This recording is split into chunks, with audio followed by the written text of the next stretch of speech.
Good morning. It's Tuesday, September 13th, and time for the meeting of the Board of County Commissioners of Indian River County. We're going to begin with an invocation by Commissioner Wesley Davis, followed by the pledge led by Commissioner Tim Zork. Please rise. Our Heavenly Father, we thank you for the opportunity that we have to come before you today to conduct the public's business. May we use your guidance, your knowledge, and your wisdom in decisions that will affect and shape this community for generations to come. In your heavenly name we pray. Amen. Amen. Face the flag. I Pledge allegiance to the flag of the United States of America and to the republic for which it stands, one nation, under God, indivisible, with liberty and justice for all. Thank you, Commissioners. Gentlemen, are there any additions or deletions to the agenda? Mr. Chairman, I'm going to have to leave at about 11:30 for a prior commitment. As far as the agenda, the only thing, if we start running out of time, the two solid waste items, 15B3 and 15B4, if we start running out of time, if we could move those up a little bit, I would appreciate being able to comment on those before I have to leave. Great. If that's okay with you, gentlemen, we'll basically plan to possibly move those up if it doesn't look like we'll be finished in the 11 o'clock range, because Commissioner O'Brien has to leave by 11. So if we're not there by 11 o'clock, moving them up for a half hour of consideration? If we're not up to them by About a 11, quarter we'll move those up at about 11. And that should give us a half hour to. And B3 will be real quick. I just got one really brief thing, and then. So if that's all right with everybody? Yes, sir. We have a motion to approve as amended, by Commissioner Fletcher, seconded by Commissioner Davis. Any other discussion? All in favor? Aye. Aye. Passes 5-0. Thank you, gentlemen. Moving on to proclamations and presentations. The first is a presentation of a proclamation to honor Senator Thad Altman. This will be presented by Commissioner Zork and received by the Honorable Senator Altman and his legislative aide, Celine Bruns. Commissioner Zork. Yes, good morning. Senator, if you'd like to come up to the podium, I'll read your proclamation. We'd like to hear a few words from you. This is a proclamation to honor Senator Thad Altman. That is a cell phone that's not on silence. Hold on. That's lunch? Yep. Well, not if we're done before lunch. No, that's. You used to that, Senator? All right. Whereas Senator Thad Altman has lived in East Central Florida for more than 50 years. Senator Altman and his wife, Mary Pat, have 3 children. And whereas Senator Altman began his political career in 1985 serving as Brevard County Commissioner. During a special election in 2003, Senator Altman was elected to the Florida House of Representatives, where he served until November 2008. Subsequently, Senator Altman was elected to serve in the Florida Senate to represent portions of Brevard, Orange, and Seminole counties. And whereas in 2012, Senator Altman was reelected to serve the newly formed Senate District 16, which include the southern half of Brevard County and the northern portion of Indian River County. And whereas throughout his decorated tenure as a member of the Florida Senate, Senator Altman has been a dedicated leader and protector of Florida's servicemen and women, military veterans, environment, space program, and small businesses. And whereas during the past 4 years, Senator Altman has represented Indian River County in the Florida Senate.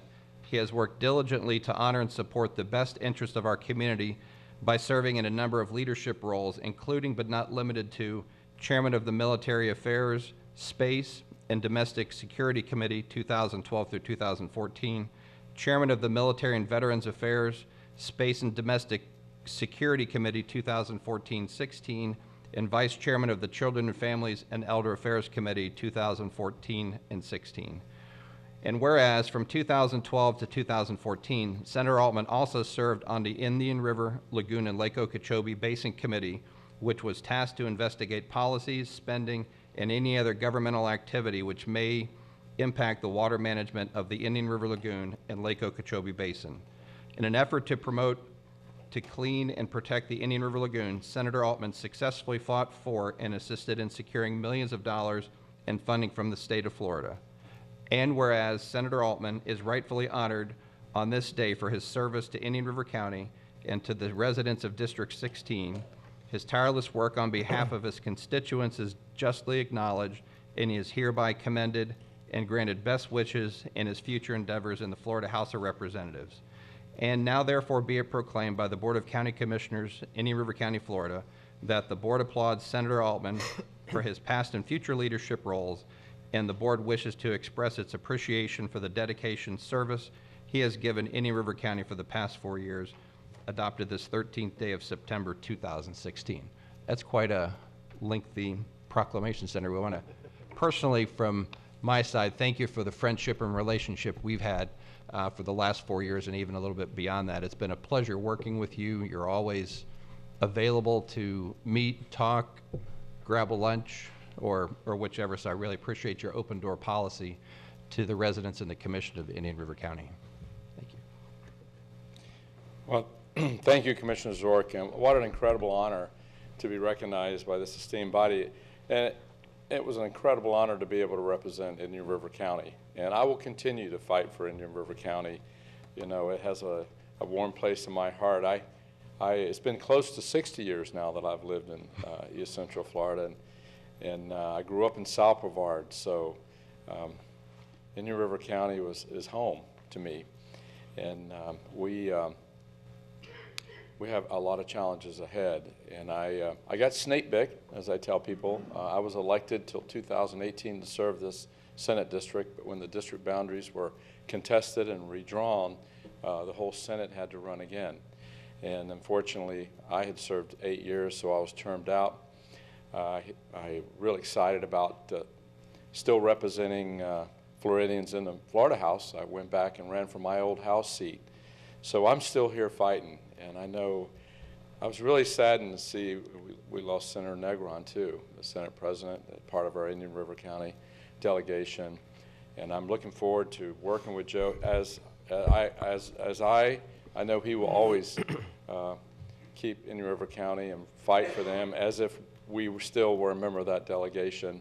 So we have a lot of work ahead of time, and consider me still a part of this community and part of this delegation. And I'm looking forward to working with Senator Mayfield when she's elected.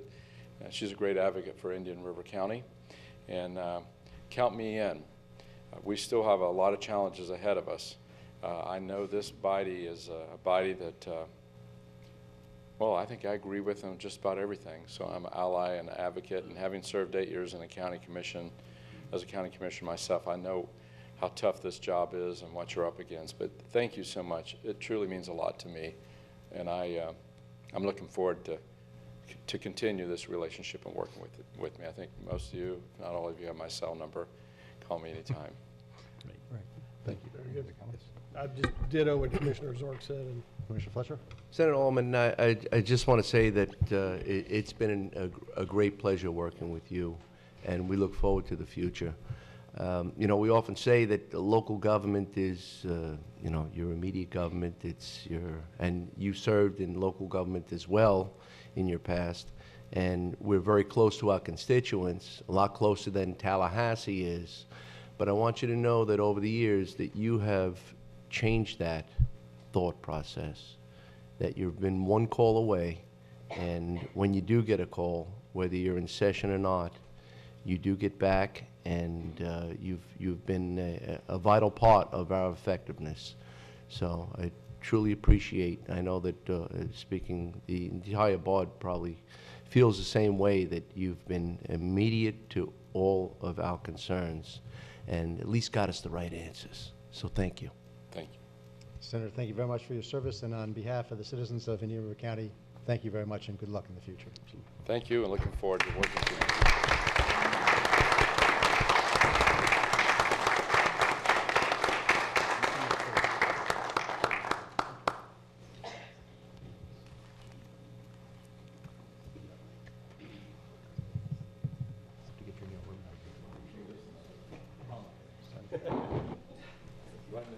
You have one more spot, right? yeah, I know that one. Yeah. Thank you. Come a little to your left this way, and we'll have you in the middle.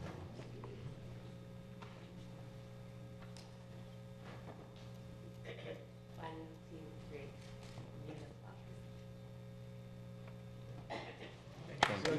two, three.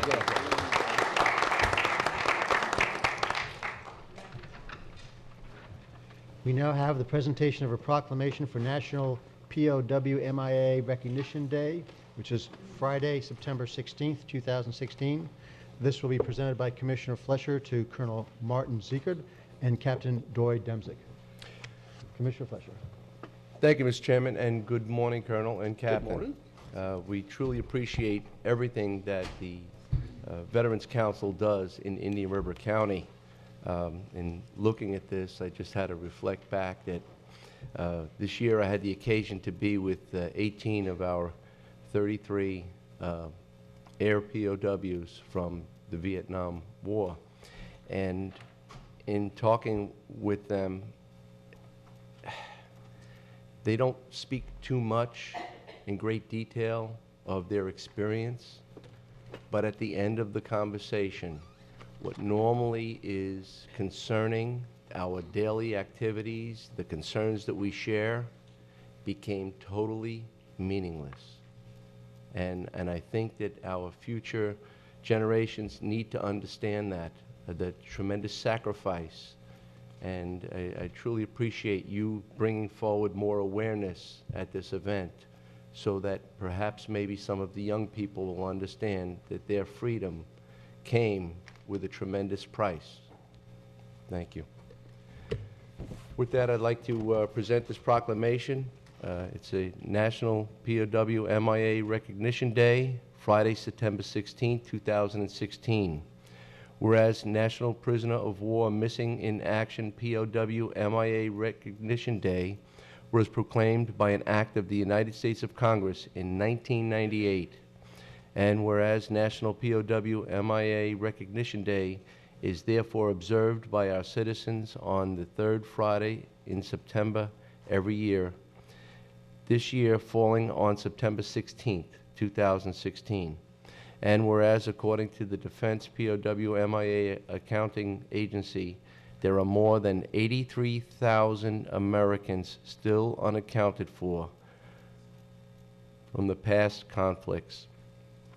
And whereas the Veterans Council of Indian River County, a local nonprofit established by volunteers to support and remember our local veterans, will now present a county-wide rededication ceremony at 11 a.m. on September 16th at the Indian River Mall to honor our missing heroes. And whereas the Veterans Council asked that any and all who will plan to join in respectful remembrance of our veterans to be found present at the morning ceremony on National POW MIA Recognition Day.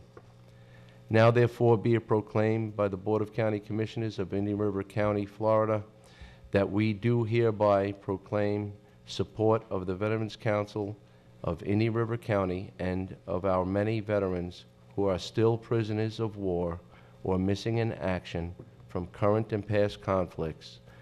We encourage all citizens to remember the fallen and the missing, and to participate in the ceremony at the Indian River Mall at 11 a.m. on September 16th, 2016.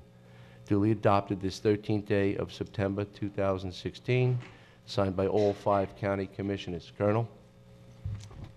Thank you.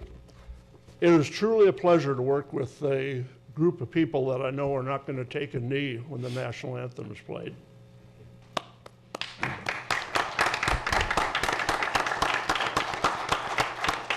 I know that what we fought for and all the veterans fought for was the right to do that.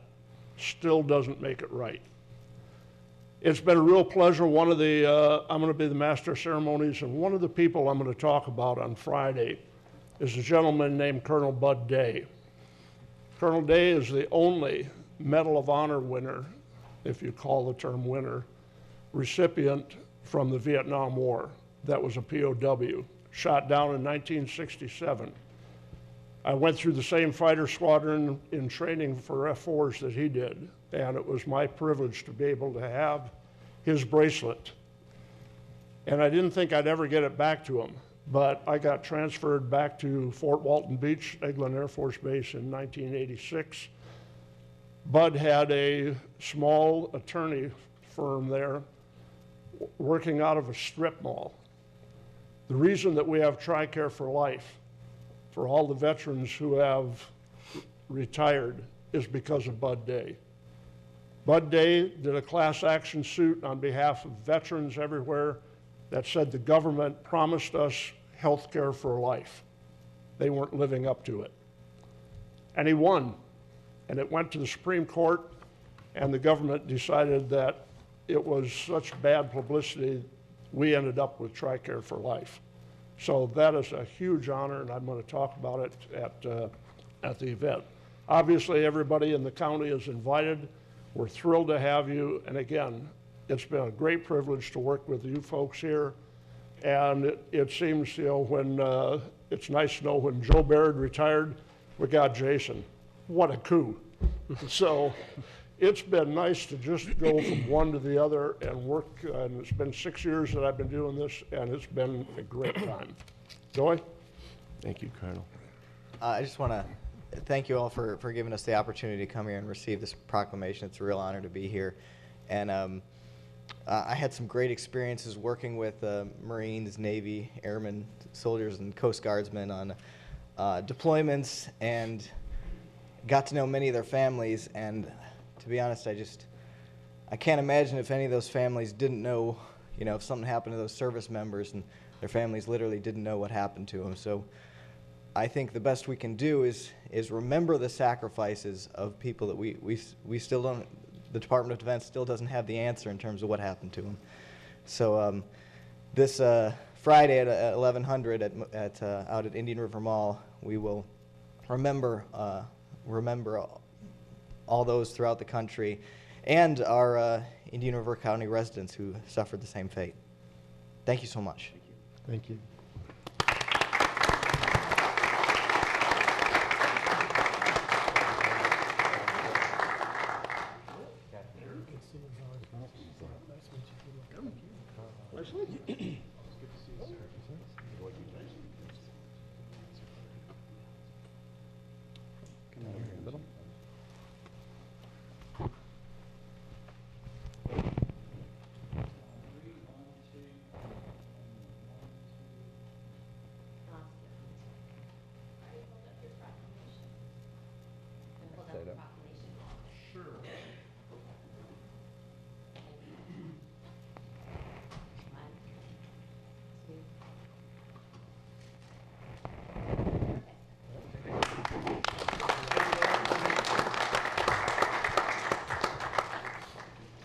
We now have the presentation of a proclamation designating September 17, 2016 as Keep Indian River Beautiful International Coastal Cleanup Day. Commissioner Davis is going to present this to Shima Wild and Alex DeChambeau. Good morning. Good morning. Come on up. Come on up. Commissioner Davis, it's all yours. Thank you very much, Mr. Chairman. This is a proclamation designating September 17, 2016 as Keep Indian River Beautiful International Coastal Cleanup Day. Whereas it is important that we protect our coastal, marine, and estuary areas. And whereas a litter along roadways has an 80% chance of moving into our waterways.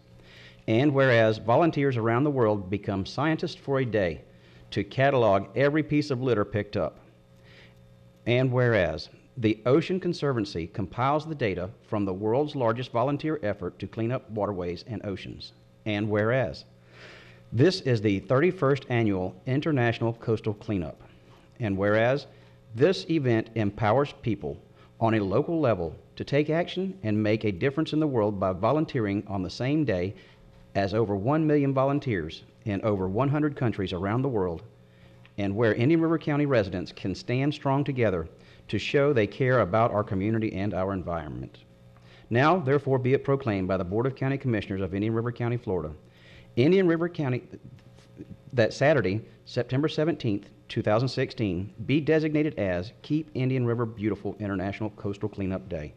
And Indian River County and all residents are urged to come out, volunteer to help clean up our coastal and marine areas. Adopted this 13th day of September, signed by all 5 county commissioners.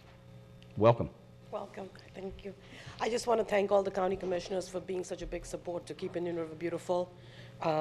It takes place on September 17th, and the start time is between 8 and 9, and Daisy can tell you about all the sites that we have. Good morning, Commissioners. Thank you so much for all that you do for us. I just wanted to give you a little bit of background about how much we've done over the last year. We've cleaned up over 15,000 pounds of trash in the last year, and between events and our Upcycle It store, we've recycled over 37,000 pounds of materials and diverted it from the landfill.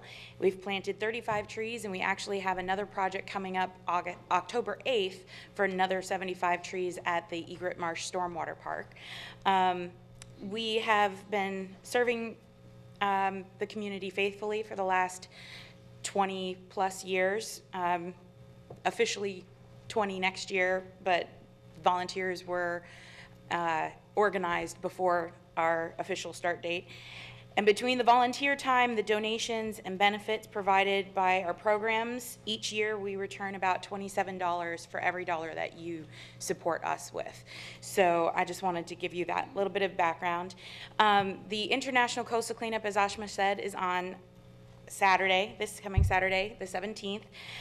Start times are either 8 or 9 a.m. They're on our website at KIRB.org, so anybody who's looking to go to a specific location. We do have a few walk-on locations. Ambersand Beach and Wabasso Causeway are both in need of help and additional volunteers. So anyone who hasn't registered to this point, those are the best locations for them to go to. We have more than 700 volunteers registered this year, which is double the number that we had last year, which is amazing. We couldn't do it without our sponsors. Our presenting sponsor, Republic, stepped up this year, and new sponsors such as Aquatech, our increased support from returning sponsors like Waste Management and White Glove, and of course, we couldn't do anything without you all who give us your support and the belief in our mission, which is to empower residents to keep Indian River beautiful, a better place to live. Thank you very much. Thank you.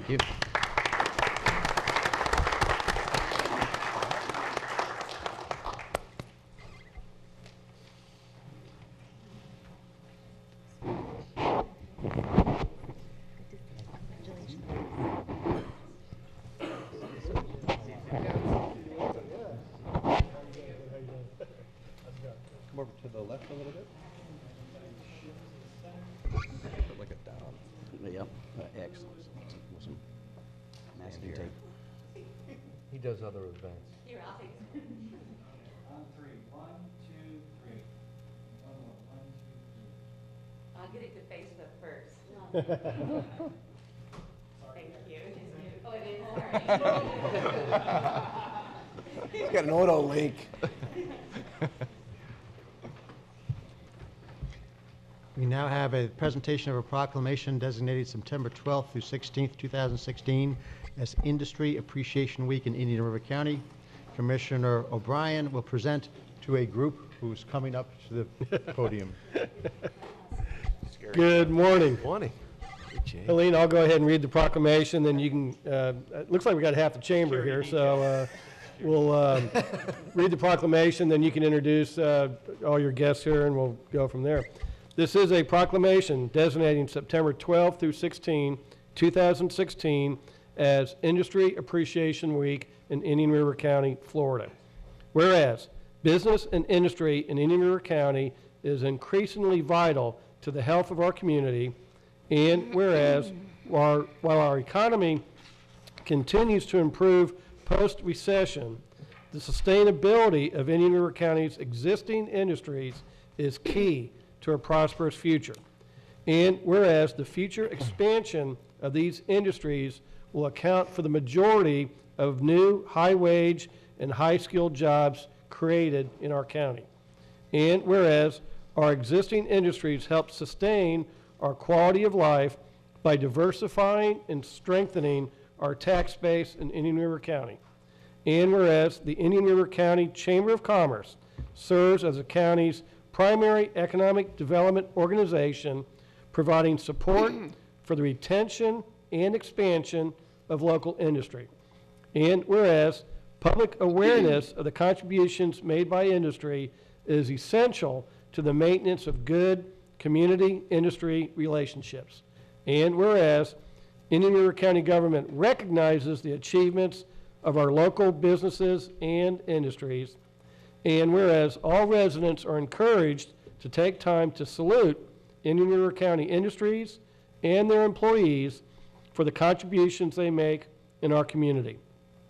Now, therefore, be it proclaimed by the Board of County Commissioners, Indian River County, Florida, that the week of September 12 through 16, 2016, be designated as Industry Appreciation Week in Indian River County.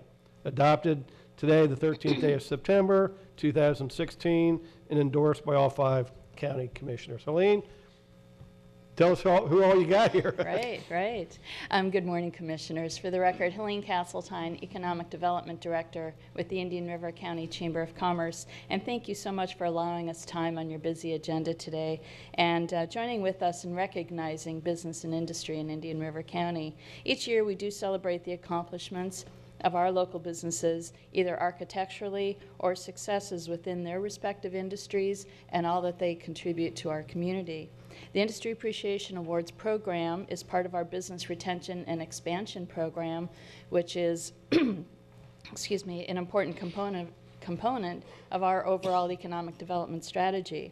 As you know, the awards luncheon is scheduled for this Thursday at the Indian River State College Richardson Center, and like most years, the event is sold out. And I know several of you are joining us on Thursday, so thank you very much. I do have several volunteers with us today, so if you'll indulge me, I'd like to introduce them, if I might. And Helene, introduce the industry they represent, because I think it's important. We've got a lot of local businesses standing right here, so I think it's important to highlight that these are local businesses being represented by the folks here. Absolutely. First, we have Jeff Schlitt with Schlitt Insurance, and Jeff serves as the chairman for our Chamber of Commerce. We have Jay Hart with Alex McWilliam Real Estate, and Jay is the chairman of our Economic Leadership Alliance program. We have committee chairman David Hooper, who's with Oculina Bank. Melody Ippolito with Metz Nuttall, Elwell and Graham, CPA firm. We have Terry Schlitt with MBV Engineering. Anna Valencia Tillery with White Glove Moving Storage and Delivery. Jay, get and I should get in the back. Yeah. And Donna Way Lehman. back, Jay. Way back. Donna Lehman with HR Dynamics. So we're really pleased to have the caliber of volunteers we do on our Industry Appreciation Committee and on our Chamber Board. So thank you, Commissioners, for joining with us in celebrating industry in Indian River County. We appreciate it. Very good. Thank you.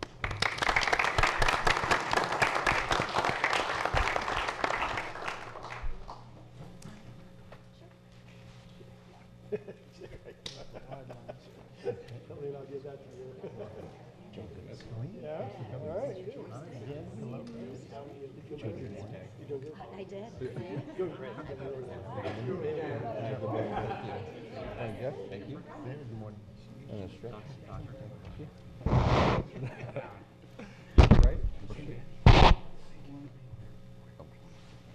To the right about halfway. 3 clicks. Jeff, come more to your right a little bit. Keep going. And put the Mr. President, you got it directly. change it. 1, 2, 3. One more. 1, 2, 3. Thank you. Yeah, there you go, way back.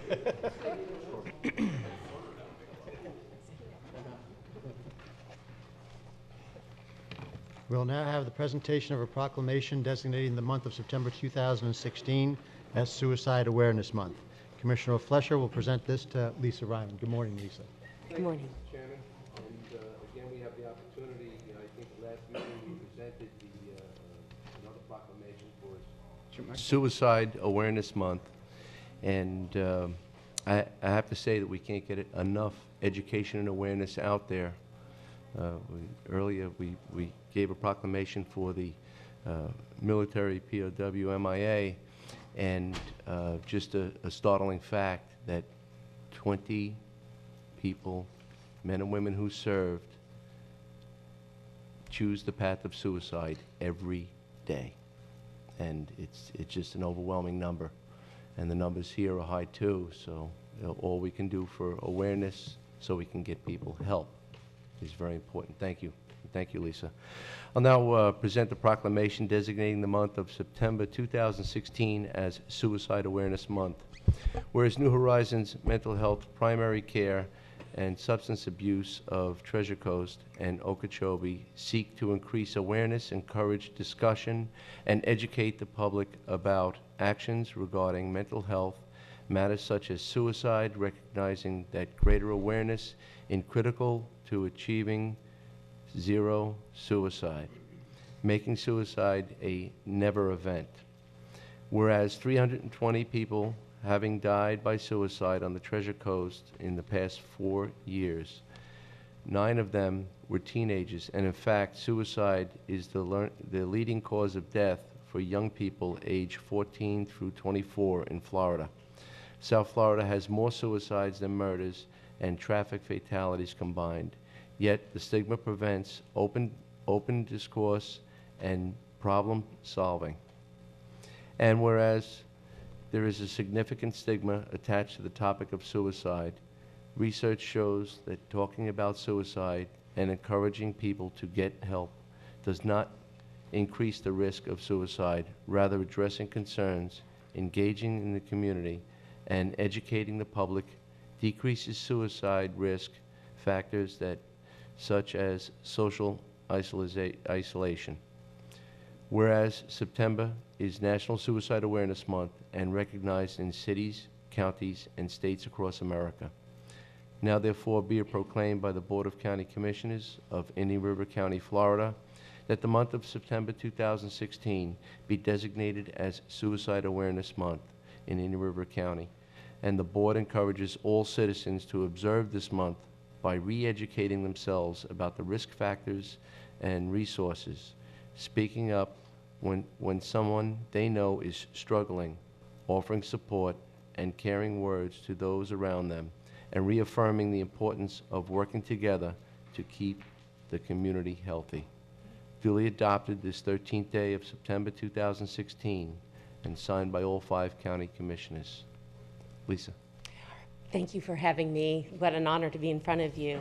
I've very rarely ever had this opportunity at the podium, and I've watched people for so long, so the heart really does beat faster. You may know that I recently left journalism to take on this job with New Horizons because I think it's very important.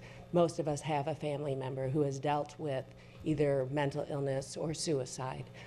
In fact, 1 in 5 Americans deal with that, children and adults. There are 43,000 deaths by suicide annually in this country. That's the same as saying there's 1 major plane crash every single day. If we were having a major plane crash, we would do something to change the system.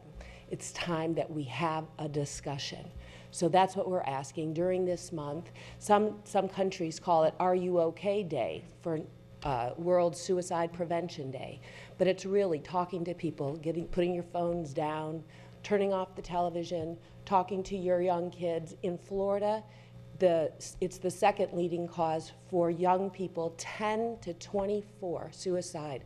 Across this country, 13% of all adolescent deaths are by suicide. And for the LGBTQ community, it's 4 times higher. So there are problems, and we're not addressing them. It's the taboo subject. Nobody wants to ask their child, are you going to kill yourself? And of course, that's not where the conversation begins. It's, how was your day? No, really, how was your day? So that's what we're trying to promote.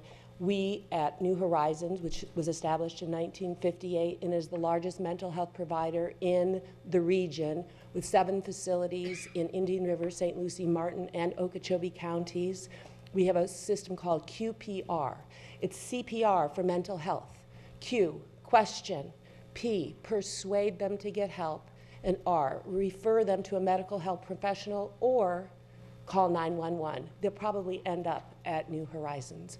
We're opening a new facility in town. It will be our 8th overall, 937 20th Place.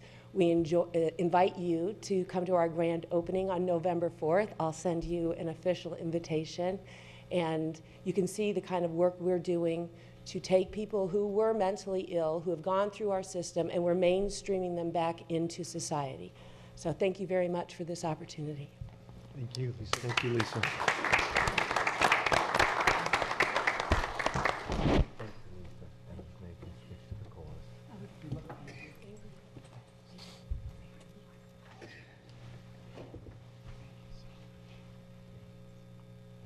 Right here in the middle.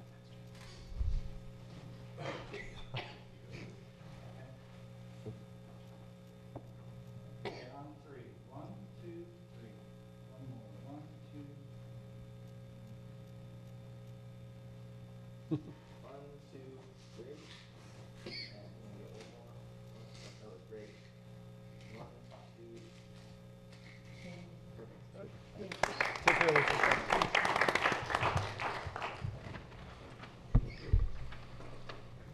We'll now have a presentation of a proclamation designating the month of September 2016 as Attendance Awareness Month. Commissioner Zork will present this to Dr. Tracy Crawford, Maria O'Brien, and Levon T. Walker. Good morning. Good morning. Come up to the podium. I'll read the proclamation to you, and then if you'd like to share a few words afterwards, that would be wonderful. This is a proclamation designating the month of September 2016 as Attendance Awareness Month. Whereas chronic absences, missing 10% or more of school for any reason, including excused and unexcused absences, or just 2 or 3 days a month, is a proven predictor of attendance trouble and dropout rates. And whereas improving attendance and reducing chronic absences takes commitment, collaboration, and tailored approaches to particular challenges and strengths in each community. And whereas chronic absences predicts lower third-grade reading proficiency, course failure, and eventual dropout, and it weakens our community and our local economy. And whereas schools and community partners can reach out more frequently to absent students to determine why they are missing school and what we can do to help them attend more regularly. And whereas chronic absences can be significantly reduced when schools, parents, and communities work together to monitor and promote good attendance and address hurdles that keep children from getting to school. Now therefore be it proclaimed by the Board of County Commissioners in River County, Florida, that the month of September 2016 be designated as Attendance Awareness Month in Indian River County, and the board encourages all citizens to commit to focus on reducing chronic absenteeism to give all children an equitable opportunity to learn, grow, and thrive academically, emotionally, and socially. Adopted this 13th day of September 2016, signed by all 5 county commissioners. Good morning. Good morning. Who would like to go first? Good morning.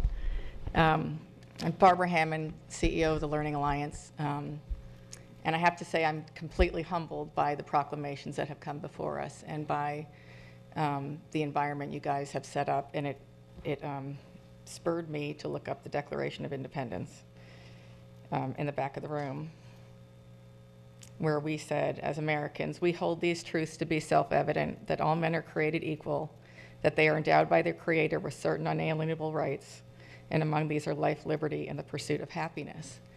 And all of the proclamations I just heard and the work that you all do here is about trying to uphold those very important words. It's a vision, an aspirational vision. And I thank you for the work you all do. And why does this affect, what's the importance of attendance in this? And this community has been trying to establish a beacon of hope for the world and for our nation and for our community. And it's called the Moonshot Moment. And attendance is critical. The Moonshot Moment is trying to get our children, taking a stand for our children and get them ready for kindergarten and reading on 3rd grade so they can become productive citizens to this country. Every single person who came up with a proclamation is on a heroic journey that I, again, am humbled by. They are able to do the work they're doing because they were able to succeed in school. They were endowed with skills by their teachers, their principals, and their parents to be able to solve problems. You all are here because you succeeded in school and became literate and were able to do the work and solve the work of this country and try to live up to the ideals. So there is nothing more important for our community. The #1 contributor to individual success and community prosperity is literacy. Our nation is only getting 3.5 out of 10 kids reading on grade level by 3rd grade. It's a mental health issue, so the suicide that you heard about starts when our kids can't read in 3rd grade because they know they're supposed to be able to. The industry appreciation, the ability to have business leaders like we have doing the work they do has to do with them being able to graduate with the skills to do that. The people cleaning up in the coastal cleanup group are people who have become citizens who know that it's more than just about themselves, it's about a community.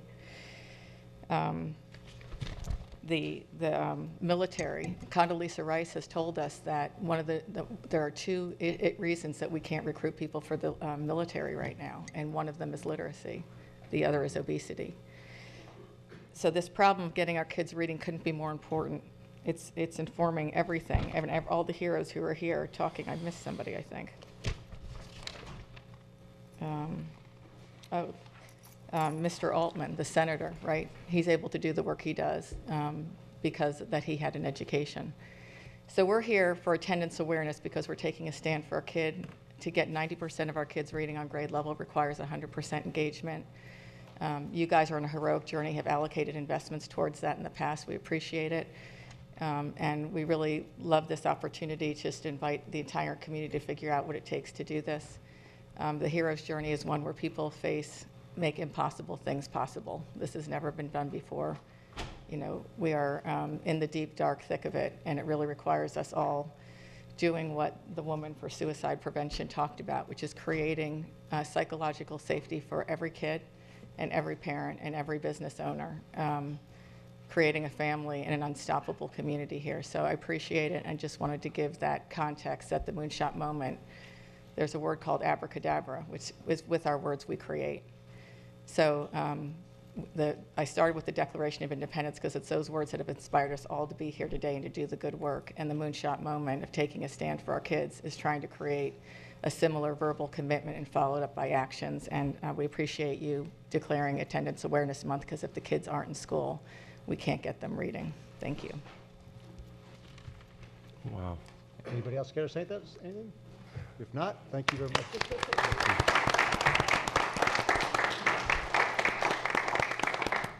Thank you.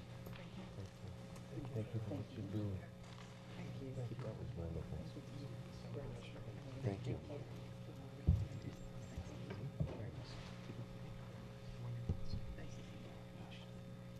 And down to the right. I'm the stage director here.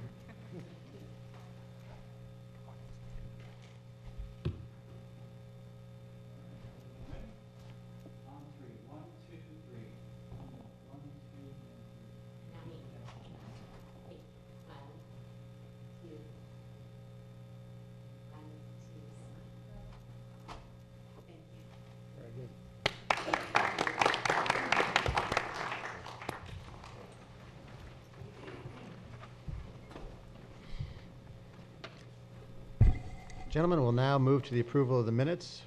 Move approval of the July 12 and August 16 meeting. Second. We've got a motion from Commissioner O'Brien, seconded by Commissioner Zork. Any discussion? All in favor? Aye. Aye. Any opposed? Passes 5-0. Anybody wish to pull anything from the information items? Mr. Chairman, I'd just like to pull number C, which is the venue event calendar. Great. Anybody else? Commissioner O'Brien. Thank you. This is just a list of items going on at the different venues in the county, and there's a lot of things going on. Tonight at the North County Library at 6 o'clock, they're having a Pokemon Go event, which should be pretty fun. And Mr. Chairman, I'm sure you have Pokemon Go app on your cell phone, correct? Maybe not? Okay. Jackie does, though. Yeah, Jackie does, all right. The intergenerational facilities is starting to ramp up. On the 24th, we have a professional wrestling event taking place in the gym. And Male there's or also, female? I don't know. I think they're professional. I know it's going to be male, but there might be some women wrestlers there. I hope so. I mean, I'll find out for you, Mr. Chairman. Thank you. Former NBA player and All-Star Steve Mix is hosting a girls basketball clinic. And this is almost an annual event now, but we have the Special Olympic State Swimming Championships coming to North County Pool October 1st and 2nd. Always a great opportunity to volunteer, and it's if you haven't done it, it's moving to be out there volunteering and watching these Special Olympians compete. So I'd strongly urge everybody to try to volunteer for that. And then out at the fairgrounds, hometown music country star Jake Owen will be headlining the Beachtown Music Festival, and that's October 7th and 8th at the Indian River Fairgrounds. And there's lots of other stuff, but that's just a teaser for you, Mr. Chairman. Thank you very much, Commissioner. We'll move to the consent agenda. Gentlemen, anybody wish to pull anything from the consent agenda? Yes, I'd like to pull item L. Item L, anybody else? To the Commission, if it may, I'd like to pull K and H, please. K and H. I think that's it from the commissioners and the dais. Anybody from the audience wish to pull anything from the consent agenda for discussion? Gentlemen? Mr. Chairman, move approval. Second, as amended. As amended. We have a motion to approve as amended from Commissioner Flesher, seconded by Commissioner O'Brien. Commissioner Zork, item L. Vote on that first. Do you want to vote? Okay. Yeah. All in favor? Aye. Any opposed? Passes 5-0. Commissioner Zork. We haven't Yes, met in a I'm while. speaking in favor of this motion today, but I just wanted to bring it up for the community's benefit. This is the general purpose field area that had been in discussion a number of times over the years of where things such as open play and other kind of non-sanctioned sporting events can take place. And there's a number of Oslo residents that had been asking for this before the IG construction started. And it's going to be another great asset to the South County Park facility. Even after this open park area is completed, do we know how many acres we still have left that we can look towards the future of? I'm hearing a wish list of things from the community of what they would like, and I said right now we're just finishing up one. We have this, but we do have abundance of space left for other types of venues down the road, but I don't know how much we actually have left in terms of acreage. But I'm sure more than enough to add other venue opportunities down there for other recreational uses. Rich Sperger, Public Works Director. Once we complete the south end of the park, there'll be very little acres left for development. Okay. We have a large conservation area that circles the entire baseball field area. And to the north of where we're installing the multi-use field is also a conservation area with a wetland. So depending on, what you're looking for, there's very little acres left, to my knowledge, my recollection, based on the site plan that I have. So there may be a lot of wooded space, but it's not going to There's be. a lot of wooded space, but most of the horseshoe, what I call the horseshoe around the ball fields, is scrub jay conservation area. Okay. And again, to the north, it'd be to the northwest of west of the IG building. There's a wooded wetland in there that's also under conservation that we can't touch. Okay. All right. Well, I'm sure the Oslo residents will be very happy with this. And do we have a estimated start and completion time? We will issue notice to proceed within 45 days once the contracts have been returned signed, and then the project we feel the project will take about 120 days is what we have in the contract. Okay, good. Gettler Brothers has told us that they don't see any reason that they can't meet that deadline. Okay, great. All right, thank you. Mr. Chairman, I'd like to make a motion to approve. Second. Motion from Commissioner Zork, seconded by Commissioner Flesher. Any discussion? All in favor? Aye. Aye. Passes 5-0. Thank you. County Attorney Reingold, why don't you start with item H? Yes, thank you very much. This is the extension of the old Vero Ice Age display on the second floor item. It was my understanding there was someone from the Vero Man Committee who wanted to be here today to just make a presentation to the committee and kind of talk about the Vero Man site. And good morning, and thank you for this opportunity. Basically, we are appealing. Sir, if you would, name and address for the record. My name is Dan Jacobus. I'm on the board of the Ice Age Sites Committee. Basically, we're appealing for another year extension to display the artifacts that we have on the second floor. As you know, we're going into our fourth year of excavations beginning in January, and we need a place to exhibit some of these artifacts as they come out of the ground after the analysis is done. Currently, the display cases upstairs has had the desired effect that we hoped it would. It'll educate the people that come to see the display of artifacts there. And it's also served as a sort of magnet for people to make donations of their artifacts that they currently have, if they have any. The site has been in existence since 1915, when it was found quite by accident, when the main canal was being put in. And it's been investigated over the years by various institutions. The collections now, some of them are up in the Florida Museum, some of them are spread out in other parts of the country. We're in the process now of trying to repatriate back a collection that left in 1937, which is in the county courthouse in Jackson, Minnesota. The cabinets now are with a collection we just recently took in from a local family, are pretty maxed out in the sense that what they currently have in them will display finely, but as we take in more things, we're going to need a little bit more space and a couple of cabinets in addition. That's not anything that's immediate, but it's something we're thinking about for the future. It's the hopes in the future that we will eventually have a museum at some point in time, and as I said, it's in the future, but for right now, we'd like to continue using the space with perhaps the addition or the approval of adding a cabinet or two to what we currently have. And we'd also like to perhaps use some of the wall space, something similar to as you have had paintings and things hung up in the past. So I guess we're asking for more time and perhaps maybe a little bit more space. Gentlemen? That's about it. Move approval of the item H. We have a motion to approve from Commissioner O'Brien, seconded by Commissioner Flesher. Any other discussion? I have one, Mr. Chairman. Sure. As time goes on, if you do see you need space for an additional case or something, I'm sure we'd entertain that request when it comes due as your artifacts continue to grow. I think you're right. We would appeal to you or present to you what we would need at that time. Right now, I think we're good. The collection that we just recently took in hasn't been curated yet. It needs to be inventoried.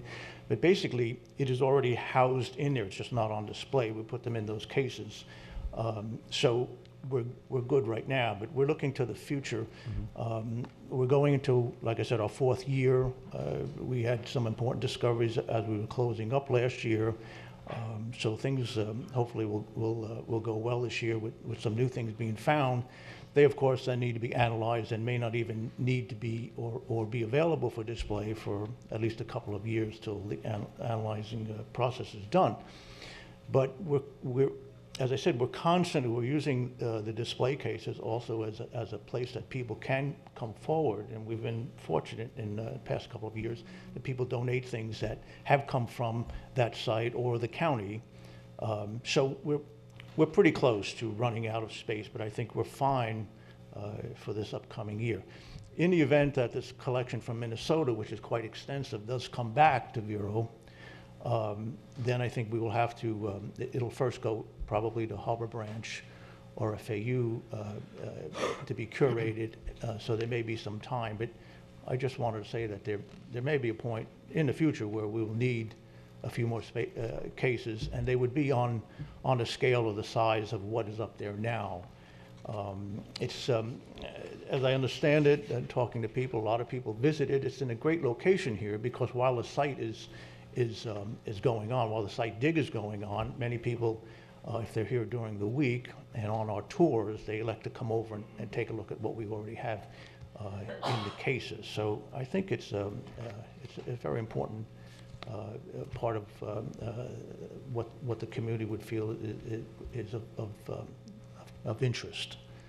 So to answer your question in short, I think we would present as we go along. Okay, if we need more space. Thank you. Gentlemen, anything else? All in favor? Aye. Aye. Any opposed? Passes 5-0. Thank you very much. Great. Thank you. Thank you. Mr. Reingold, item K. Thank you very much. Just one item. I did a little drafting error, I have to admit, and I just had the wrong date in this. It's 6 months to March 31st, not to April 30th. So I was just hoping the board would confirm that, and then thus we would have the agreement. So you just want to extend this to March 31st? That is correct, sir. Very good. Any Move discussion? approval as amended. Second. We have a motion from Commissioner O'Brien, second by Commissioner Flesher. Any other discussion? All in favor? Aye. Gentleman, passes 5-0. Thank you very much for your indulgence on that. We'll move on to constitutional officers. The first is a request for expenditure from the criminal and sex offender registrant fee account. Move approval. Second. Motion from Commissioner O'Brien, second by Commissioner Flesher. Any discussion? Sheriff, thank you very much for coming today. Thank you for your time, Commissioners. Have a great week.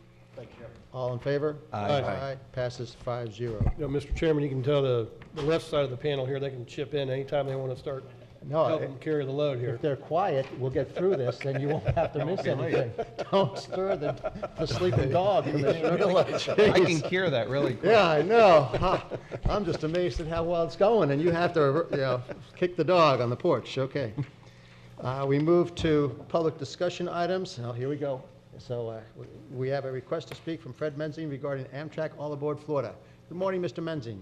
Good morning, gentlemen. Name and address for the record, please. Fred Menzing, P.O. Box 964, Roseland.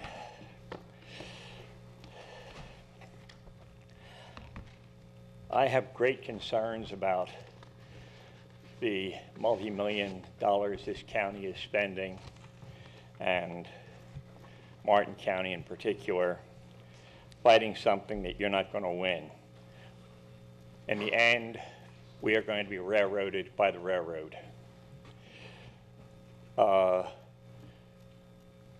You have the situation that, you're not looking at, you're worried about the high-speed train, whether it makes it or not economically. I'm sure Fortress Financial, that owns the whole show and controls it, has a reason they're doing what they're doing. The thing that you need to worry about is the container port in Miami. It's only accessible by the FEC. You now have the Union Pacific Railroad running trains that are 3.5 miles long successfully. They are doing it in much worse territory than the FEC. They've got mountains and so forth to climb. We've got flat land as far as running a train.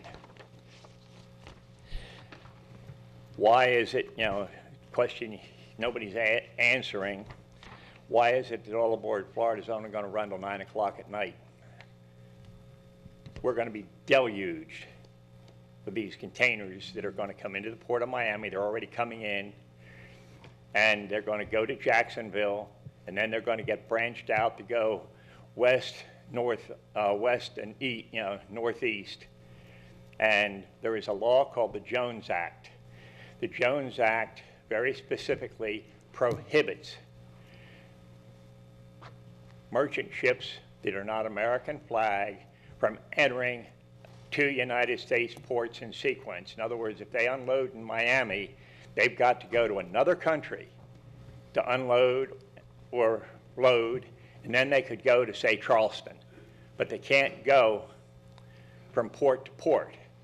Very few of these mega container ships, if any, are American flag. They're Liberian, Panamanian, Morovia, I guess Morovia is the capital of Liberia. Flags of convenience. We are in the center of this, whether we like it or not. The idea that you're going to get private industry to take and pay and relocate the Florida East Coast Railroad and the industries it serves online presently is a pipe dream. The other side of this is, right now, and I met with Joseph Boardman in Philadelphia in July and some of his staff asking about Amtrak and the FEC. There is no agreement between the two that's binding on either of them right now. There is no talk. Amtrak could not equip a train unless they terminate the route through Orlando to Miami, which is highly controlled by the Disney interests. Most of their passengers are Disney going to Orlando. They're not going to give that up. The Northeast, or the Coast Service on the Silver Star and the Silver Meteor are about break even. some of the most profitable, should we say, that Amtrak has. If you want to take the Chicago to the Pacific Northwest, Amtrak would be better off to not take your money and give you an airline ticket. They'd save money. But that is a route that is politically controlled by those states that Amtrak goes through. We have Amtrak service through our state capital, even though nobody rides it.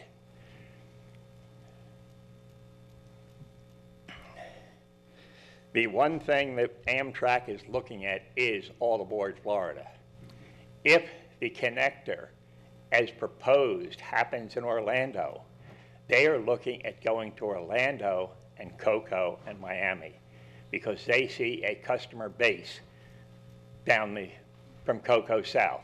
They see one actually to the north also, but that they could justify. The equipment that Amtrak operates now is totally compatible with the stations that All Aboard Florida is building in West Palm, Fort Lauderdale, and Miami.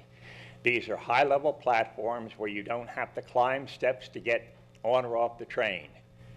You do this, through the station to get the ground level. Much more convenient for handicapped and senior citizens that, don't like steps anymore. This is the type station that All Aboard Florida will look at anywhere. Off the record, All Aboard Florida is really not talking to these counties up here because we are so adamant against it. They're just going to wait and, get their system running and decide where they're going to put stations, and we're not going to have a whole lot to say about it. And Amtrak is going to have something to say. Amtrak has a basic rule. They like stations approximately 50 miles apart. If the station's in the wrong place in Brevard County and St. Lucie County, Indian River don't get no station. It is time that Indian River got on a 2-track railroad in this situation with All Aboard Florida and decided what is going to be done with taxpayer money to get the best out of what may not be the greatest thing in many people's opinion. The other thing that we are losing sight of, right now the price of crude oil is playing around $30, $40 a barrel because the Arabs have got a war going with the Soviet Union and the Soviets can't produce their oil for the money the Arabs are dumping it for. When that settles, where's the price of oil going? $100 a barrel. Where's the price of gas going? $4 and $5 a gallon. At that point, people are going to be tickled to death to have rail transit. Every place that it's looking ahead is being put in. Yes, through the whole world, it's being subsidized. I forget how many years ago this occurred here in Florida. They started Tri-Rail from West Palm to Miami. All of a sudden, the need to expand I-95 is desperate. The state of Florida came in and bought the track right away from Miami to West Palm, and they double-tracked it. So they could more than double the amount of service that Tri-Rail offered to pull traffic off 95 to have the ability to widen it without totaling a bottleneck. The amount of traffic that, is going to disappear if we get the right kind of rail service is going to be remarkable. We're either going to pay for it in public roads and bridges, or you're going to have to maybe throw something into the railroad. I personally, looking at the railroads that Fortress Financial has taken over, they take them over, they're desperate and broke in most instances. That was not true with the FEC. The FEC was a lucky buy. But they're in the railroad business. They're the ones that bought that railroad in Canada where they burned half a town down due to safety rules, I guess, not being obeyed. They've totally turned it around, totally modernized everything in something that was 70 years old, and it's technology. I am asking you commissioners to order your staff to look at where we can put a railroad station. where it won't be like Kissimmee, which I use. When Amtrak stops at Kissimmee, 3 roads are closed for 6 or 7 minutes outright. The Kissimmee station actually has platforms you have to walk across a street to be at your, loading spots. They have the platform numbered off, and when you get your ticket, they tell you want to go to spot 15 to get on the right car. We have places now in this county where there is open land, where you could get a passenger train that's a half a mile long between stations, or between streets. So until that train moved, it's not tying up a street. The other thing, and I ask your engineers to look very carefully at what I'm saying. If we get all aboard Florida, we're going to have the same problem they had on the Northeast Corridor when they started the Metroliner in this, I guess it was 64 or 65. You picked up the paper every day and some idiot got hit trying to beat the train.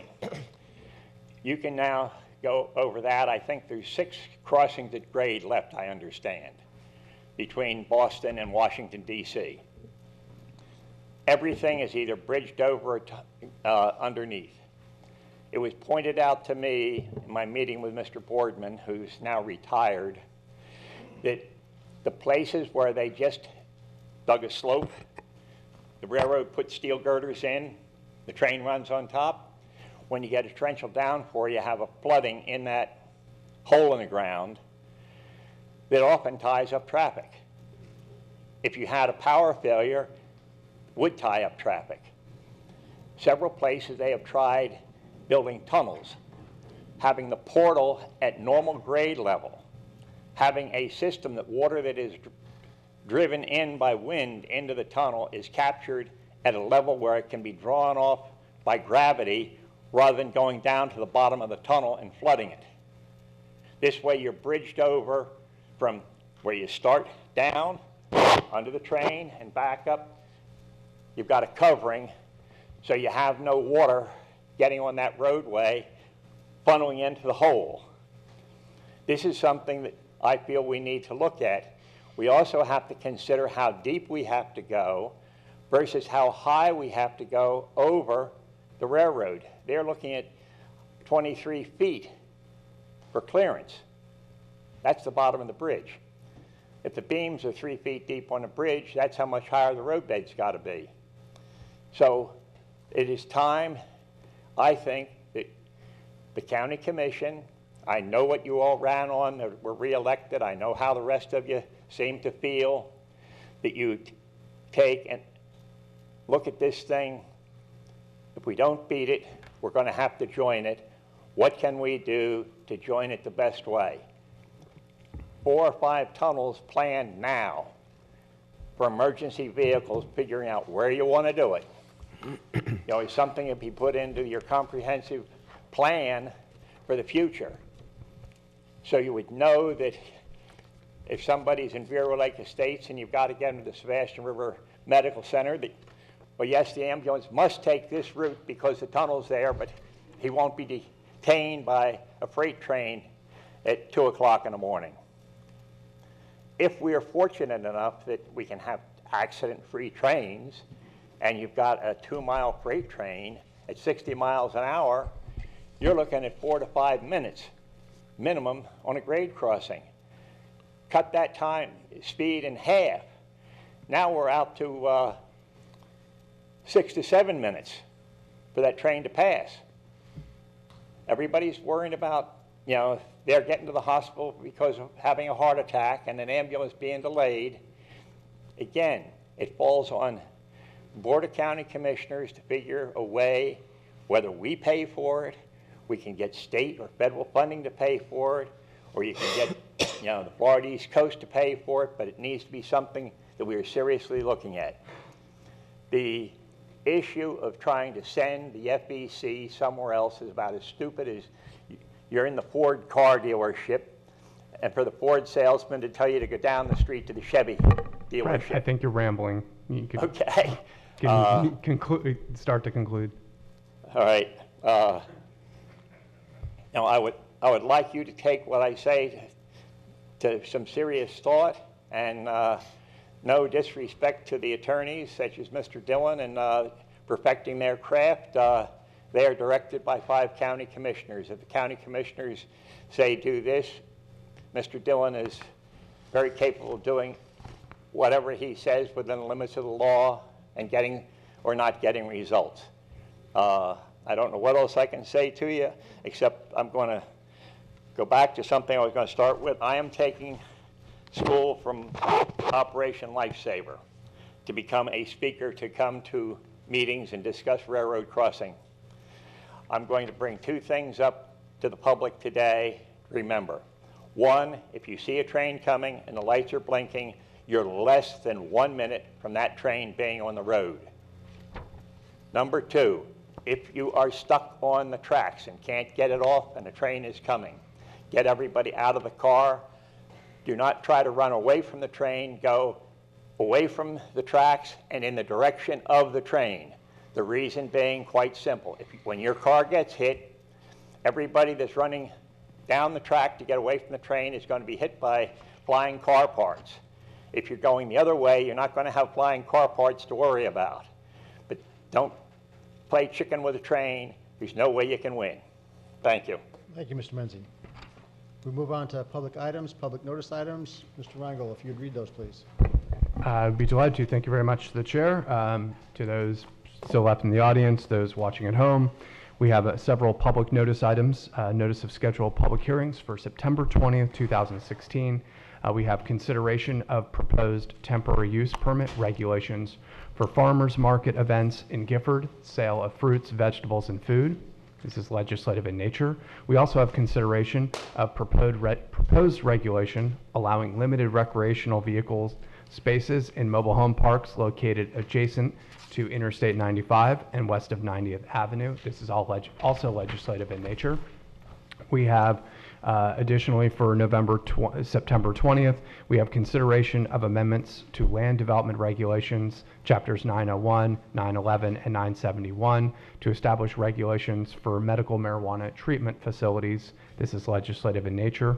We also have Orchard Park PD. This is a request for conceptual plan development, PD, and special exception approval for a 73-lot detached single-family project to be known as Orchard Park, located on the north side of 1st Street Southwest and the east side of 58th Avenue. Showcase Designer Homes, LLC, owner, Schulke Biddle Stoddard, LLC, agent, zoning RS3, residential single family, up to 3 units per acre, land use designation L1, low density residential 1, up to 3 units per acre, density 2 units per acre. This will be quasi-judicial in nature. We have Frank Richardson's request to rezone plus or minus 3.59 acres located at northeast corner of 33rd Street and 66th Avenue from A1 agricultural district up to 1 unit 5 acres per 5 acres to RS3 single family residential district up to 3 units per acre. This is quasi-judicial in nature. And finally, our last public hearing for September 20th, 2016 will be a consideration of a modification to a special exception use approval condition regarding perimeter property setbacks for the camp retreat facility known as Epic Missions, located at 6025 12th Street. This will also be quasi-judicial in nature. And then we also have a notice of scheduled public hearing for September 20th, which is to consider a water main to be installed within the Pinson subdivision in Indian River County, Florida. And with that, I turn it back over to the chair. Thank you very much, Mr. Reingold. On to county administrative matters. We have the collective bargaining agreement between Indian River County and the Teamsters Local Union number 769. Mr. Zito. Thank you, Mr. Chairman. Good morning, Commissioners.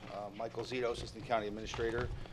I am pleased to announce that after 7 bargaining sessions that the county administration has reached agreement with the Teamsters Union Local 769 for a 3-year collective bargaining agreement. The agreement has substantially similar terms governing the terms of employment, wages, and conditions of employment for the bargaining unit members.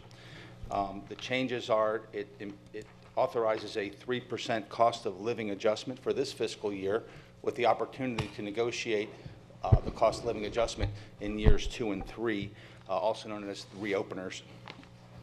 Also, a 2.5% merit increase based on supervisory review for those employees receiving compensation within the range that the county has adopted. And if they are topped out, the status quo of the $800 bonus will apply in year 1 and then escalate to $1,000 in year 2 and $1,200 in year 3. It also adds the Martin Luther King holiday to the approved schedule of county holidays in accordance with board direction. And they are the highlights. I do want to thank our HR director, Suzanne Boyle, for her assistance in this process, and County Administrator Jason Brown for his guidance and leadership in bringing us together. I will say that over 7 bargaining sessions, the agreement was reached without attorney's fees or representation. If you have any questions, I'll take them. Gentlemen, any questions for Mr. Zito? Move approval. I have a few. We have a motion from Commissioner Fleischer, a second by Commissioner Davis.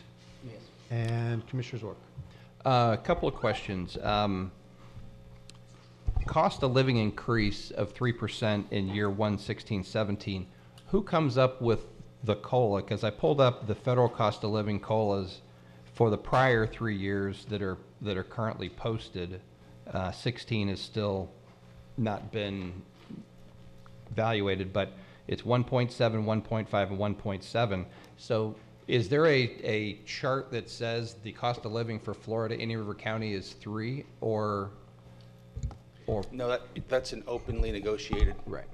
Because what I've seen is that, and I've not been party to any of these negotiations, but they'll say, the union will say, we haven't had a raise in 9 years, but they may have gotten 5 COLAs that are of significant amount that really equates to a raise. So part of it's wordsmithing. They like to say they haven't had a raise even though they've gotten COLAs. But when I talk with somebody that's on Social Security and they go, look, I got either 0 or 1.5%.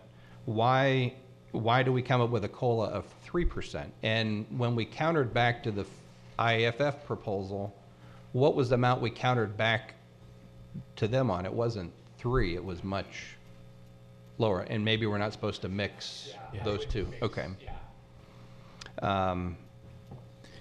So so the 3 just comes up through the negotiating process, is that?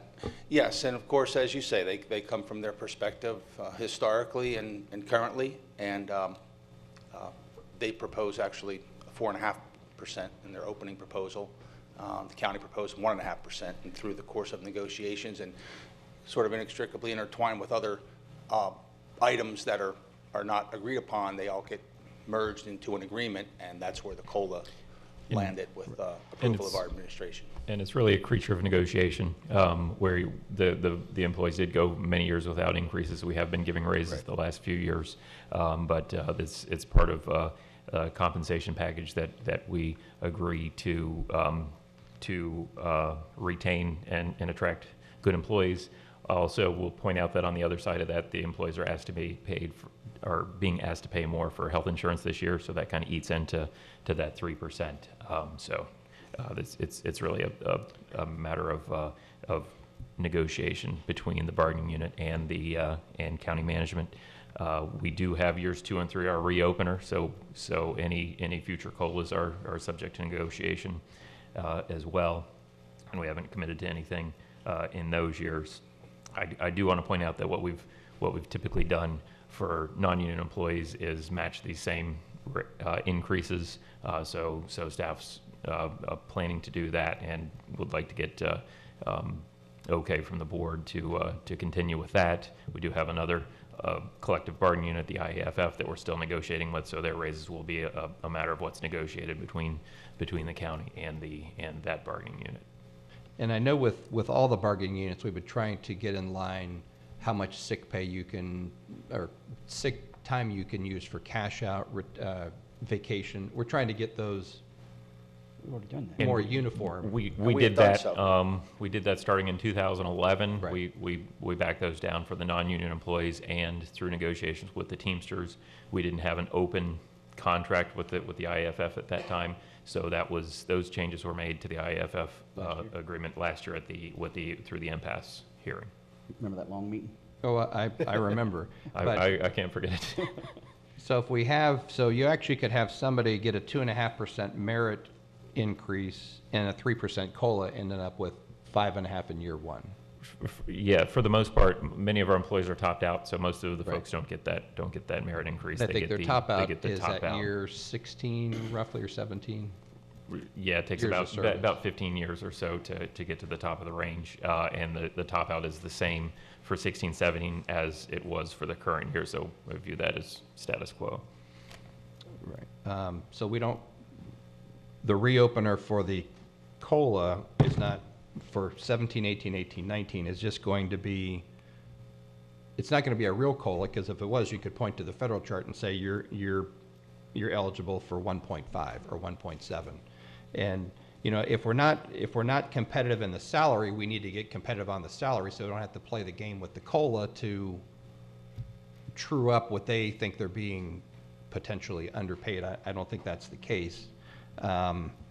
But I think what you're getting at is you're wondering just what is the COLA? The COLA is what we call it. Well, I know, but the mileage, they like to say, is we haven't had a raise in 9 years. Sure. Even though they may have gotten a 10% increase over the same period. The logic behind, I see what you're saying, but when you start doing a raise, that's basically, everything goes up. Right. As far as that new position coming in and that's kind of like a step in the salary. In this instance, you can call it, it might be more than the national COLA. Right. But it is still in the form of it is. I see exactly what you're saying, but I don't know that. Because and they want to make up for when they didn't get raises, but are we bringing back the 250 people we laid off that got nothing? Those people were sent, thank you for your years of service, we've got to cut $15 million from the budget. So most should be happy that they still have a job versus because the 250 that got laid off permanently get Certainly. nothing. They don't get any catch-up. They don't get any step. They don't get anything else. And we did have a recall program that we implemented and tried to bring as many back as we could. Right. And, But there's still a lot of families that were there sure are. severely disrupted. Well, I can say that I'm not in favor of the 3%. I'd go along with what the trailing rates are on what our senior citizens get. They don't understand why a government employee gets sometimes considerably greater than what they're getting, and they're on a fixed income and trying to make the numbers work. So. And some of the negotiation was from a historical perspective, and as you mentioned, it is coming from an angle of catch-up. There were years where there was no COLA, no merit, and a 3% contribution to their retirement. So there were some really tough years that they, on their side of the table, are trying to make up for, and we just try to have a consistent approach to what funds are available and what our administration can fund. I can't see the future, but I know if you give one union a 3% COLA, the others will. Commissioner, I know. Thank you. And I think we can take this into account when we're negotiating years 2 and 3 of the COLA. I hear what you're saying, and the change in the CPI is definitely something that is a guide for developing the COLA. Or we could say that it's 0 in years 2 and 3, and then that kind of flattens it out some. But I won't be voting in favor of this today. Commissioner O'Brien. Thank you, Mr. Chairman. Mike, just to clarify, how many bargaining sessions did you have with the Teamsters? 7 bargaining sessions. 7, okay. And you mentioned it was done without attorneys and all that? Yes, sir. Okay, and was there any threat of impasse or anything? Not in this negotiation process. Okay, so coming together, negotiating, this will take effect October 1st, so those members in the bargaining unit will get their pay raises effective October 1st? Correct. Very good, thank you. And from my own point, I'm going to support this motion. My understanding is our employees did a tremendous job during the downturn. They didn't get the raises, they didn't get the COLAs. And my basic thrust in terms of wages is that the people who work in Indian River County ought to be able to afford a basic lifestyle, not grand, but a basic lifestyle. They ought to be able to take care of their children. They ought to be able to go out and buy groceries. They ought to be able to put gas in their car. And I don't believe that this is in any way an excessive raise. And I do know that the cost of living in Indian River County over the last 8 years has gone up substantially. And I don't see why we should expect, or shouldn't, I believe we should be able to expect the people who work for Indian River County to just have a decent but not extravagant life here. And I believe that this raise is consistent with that, so I'll be supporting the motion. Any other comments? No, just as, you know, I heard the comment about the 3% and, you know, looking at cost of living. You know, these are individuals who are not on the high salary spectrum level. Is that correct there, Mr. Zito? Yeah, well, yes, they range. They're Closer to moderate the salaries. lower And these are people who were at the same threat of losing their homes, losing a lot of things, and didn't go into the bankruptcy mode. What they did was they fought it, and if this is any indication of what happened during the economic downturn where they were in survival mode, I think that we do owe a modicum of appreciation and look at our employees who sustained what the people of Indian River County needed, and they did what was expected of them. So I'm fully in support of the motion. That's why I move forward. I will say that somebody left out there, I think Steve Myers and all of the employees who collectively get together to ratify this decision. All was done in an amenable fashion, and your 7 meetings were done extremely civilly, and that we have a lot to be thankful for, that there was no drag out. And, you know, we mentioned about lack of attorneys being present. I think we had the A-team there, and I think they brought the A-team too. So we appreciate everything that was done during those negotiations. Thank you. For the record, they had several proposals that were costly, including reclassification of positions. And at the end of the day, what you see here today is what was settled upon. But there were a number of proposals throughout the 7 sessions that were very costly, that were not agreed to and negotiated down to what you see here. Anything else? We have a motion from Commissioner Flesher, a second by Commissioner, well, actually, I thought the second was Me. Commissioner Davis. All in favor? Hold on, Bob wants to speak. Oops. Chairman Johnson. Mr. Johnson. Thanks.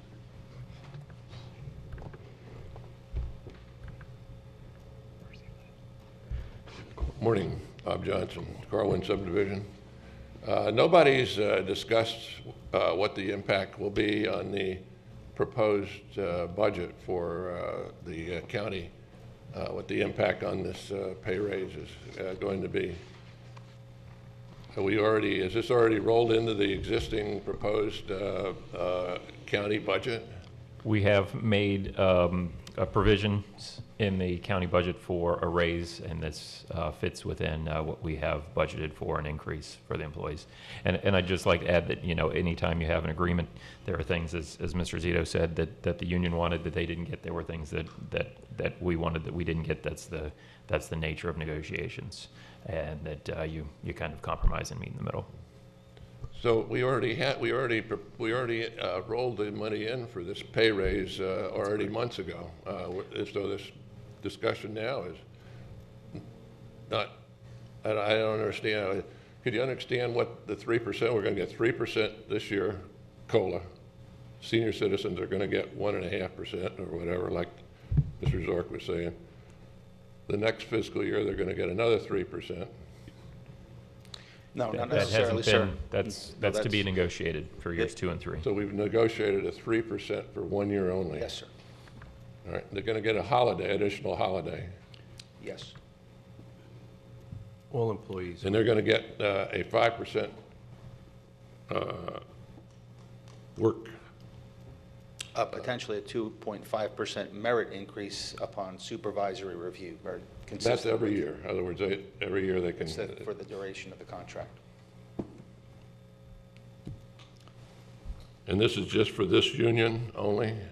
For this collective bargaining Is there unit? any yes. other, Teams. the other pay raises that get 3% automatically now?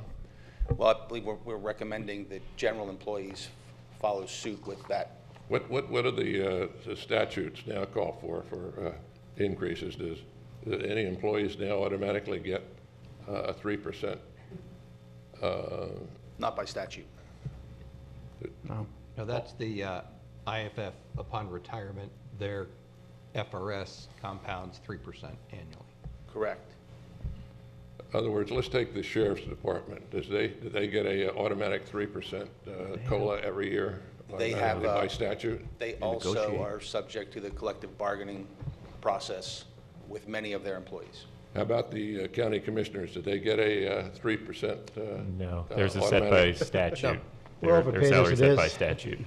Their pay is not impacted by this. It's set by Florida statute based on What do they get? What does this county commissioners get by statute? We don't know what it is until later this month, but I can say over the last several years, it's been very, very nominal from we had some What did they decreases get there. last year? It's roughly $58,600 plus benefits, which How- would bring what you up to about percentage? 70,000. What percentage were? It was a couple Oh, hundred it dollars. It was, Bob, it was $200? Yeah, it was $200 last yeah, year. Yeah, It about a was half a municipal. percent. Yeah, It's tied to population. it's tied to population. probably like a 1/4%. Same as the sheriff, he's tied to the population as well. So it's already included, so there's no impact on the existing budget? Yeah, the Thank county, you very much. I want to be very clear, the county commissioners are not approving a raise for themselves. That's all set by Florida statute. And the raises they've gotten are very, very small. Gentlemen, any other questions for Mr. Zito? Any other questions from the public? We have the motion from Commissioner Fleischer, seconded by Commissioner Davis. All in favor? Aye. Any opposed? Aye. Passes 4-1. Commissioner Zorc dissenting. Moving on to emergency services, the signing of work order number 1 for radio systems P25 migration project. Mr. King, Chief King.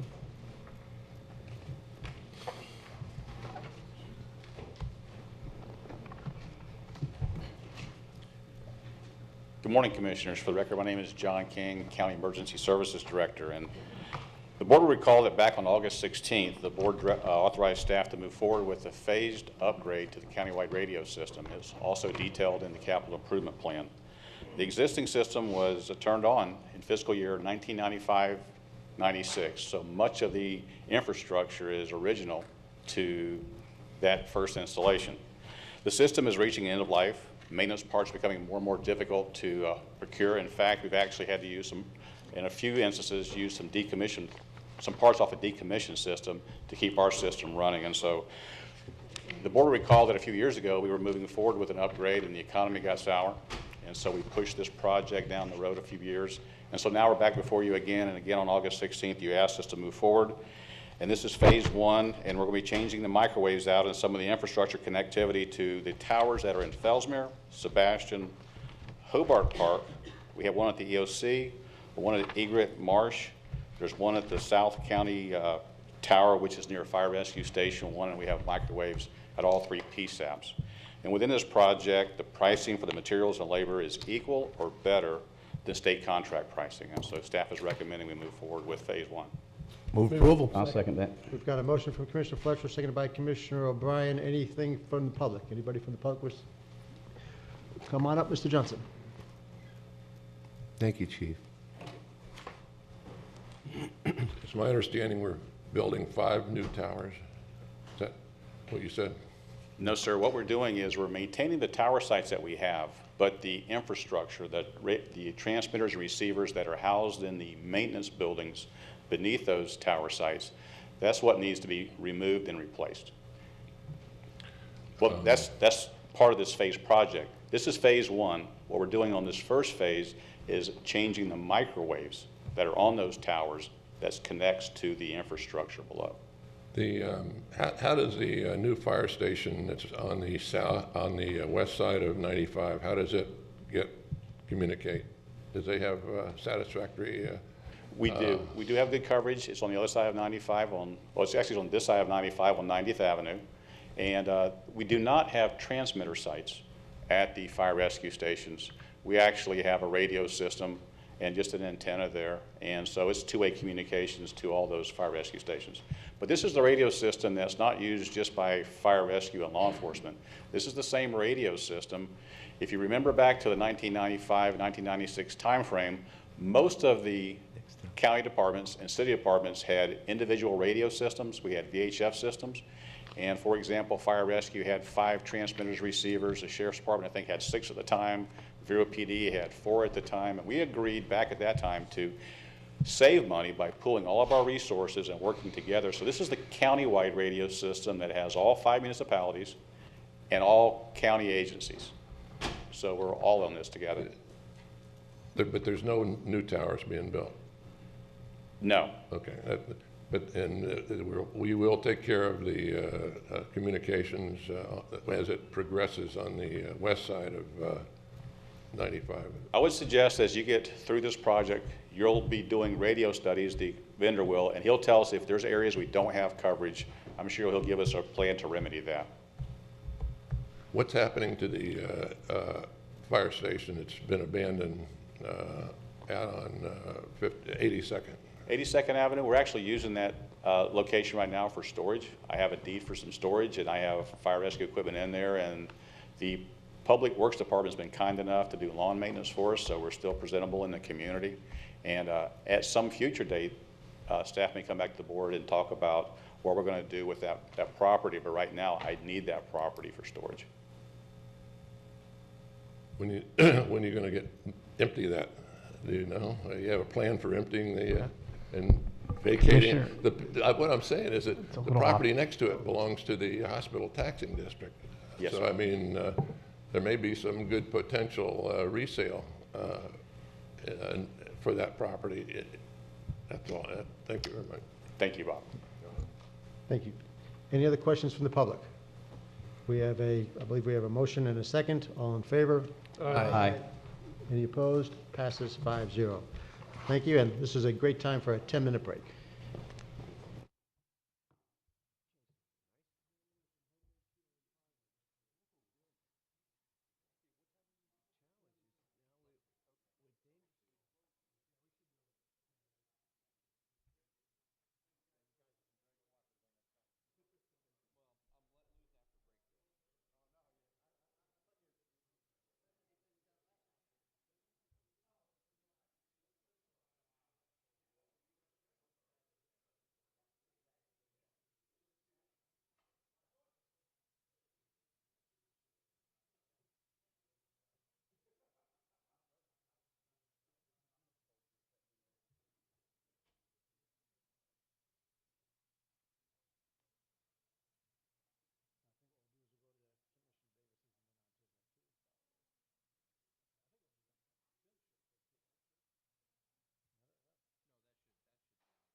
Okay, we'll reconvene the meeting of the Board of County Commissioners, and we'll go on to Commissioners' Matters. Commissioner Wesley Davis.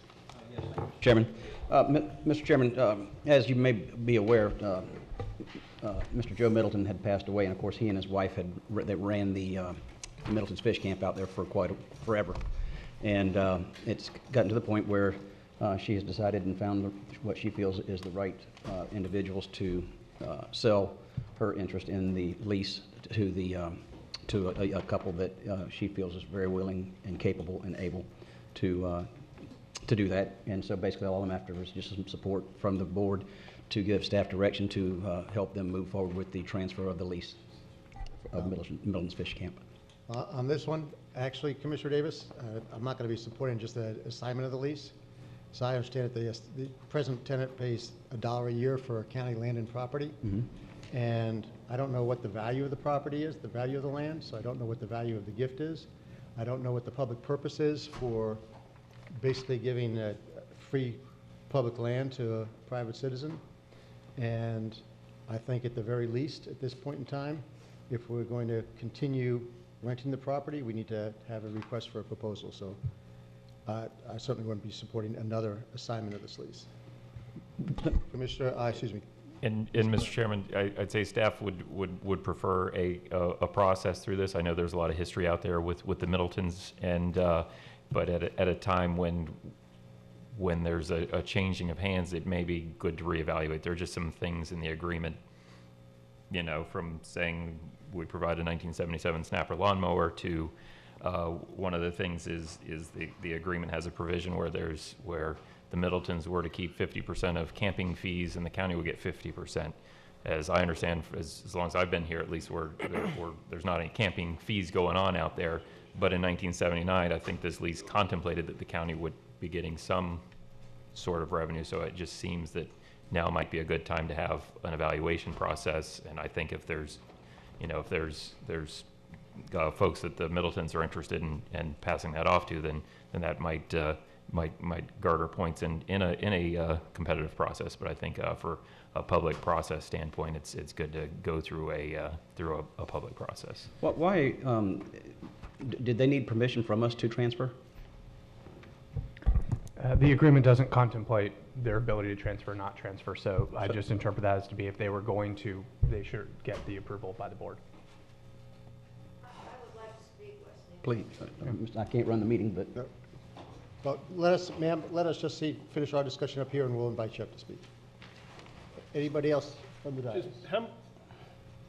How many years left in the lease? Is it like a 50-year thing? Or? We've got about 8 years left. This was the amendment done in 2014 contemplated 10 additional years, so you're looking at 2024. And so what if they just operate? Or 25. I'm really following, you know, seeing where this may go. I'm really having a hard time following what is precluding the Middletons from transferring their interest in the lease over to somebody else. And you're saying because it doesn't address it, that means we need to address it? Well, in the agreement, it was originally to Mr. Middleton.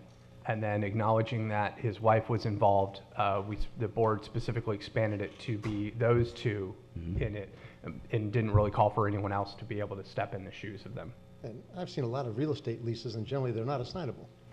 When I was in the rental business and we rented properties to somebody, it was never possible to assign the lease. I mean, generally when you're dealing with one person, and especially when you're dealing with something like this, where you're talking about giving a piece of public land to an individual at $1 a year, then... Let me explain how that got there. Basically what happened is with this being so remote, so far out, the Middletons would maintain, take care of, clean, et cetera, and do basically the things that were more day-to-day. Even at the time, even Joe Middleton had a county tractor out there and would scrape the road in between the greater operator routes. And so basically it's facilities out there that the Middletons have taken care of and I don't think that's really changed. They go out there, they keep it mowed, and it's a county park, and so that's how it's gotten to where it was, where the language is. So when you say the $1 a year, it's not like they just get it for $1 a year. They have responsibilities on the other side that nobody else would really have or be able to take care of, unless they were a county employee. And we've got no dollar amount of those responsibilities, just as we have no dollar amount of the value of the lease. And I don't see how we can be fulfilling our fiduciary duty to the citizens of Indian River County if we basically gift over a piece of county property to somebody with no idea of the costs and benefits of the gift. Well, I guess really it's really as much the bait store and the ongoing operations that are the Middletons, its own county property, so that I get that. It's the actual bait store and the ongoing concern that they're... Well, they get the ongoing concern is the Middletons, the rest of it belongs to the taxpayers of Indian River County. Underneath it, sure, I get that. Well, anything affixed to it.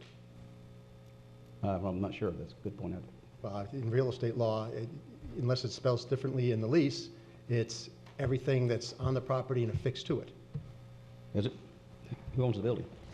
Well, the lease says that I'll at least say the agreement says that as consideration for the supervisor, and we had teamed the Middletons as supervisor for carrying out the duties, the county authorizes the supervisor to maintain for his personal benefit the following on the park premises: the bait and tackle shop, the utility buildings, and the boat rentals. So that under the agreement, they had specifically allowed the supervisor to maintain such on the property. But who owns it? That's the question.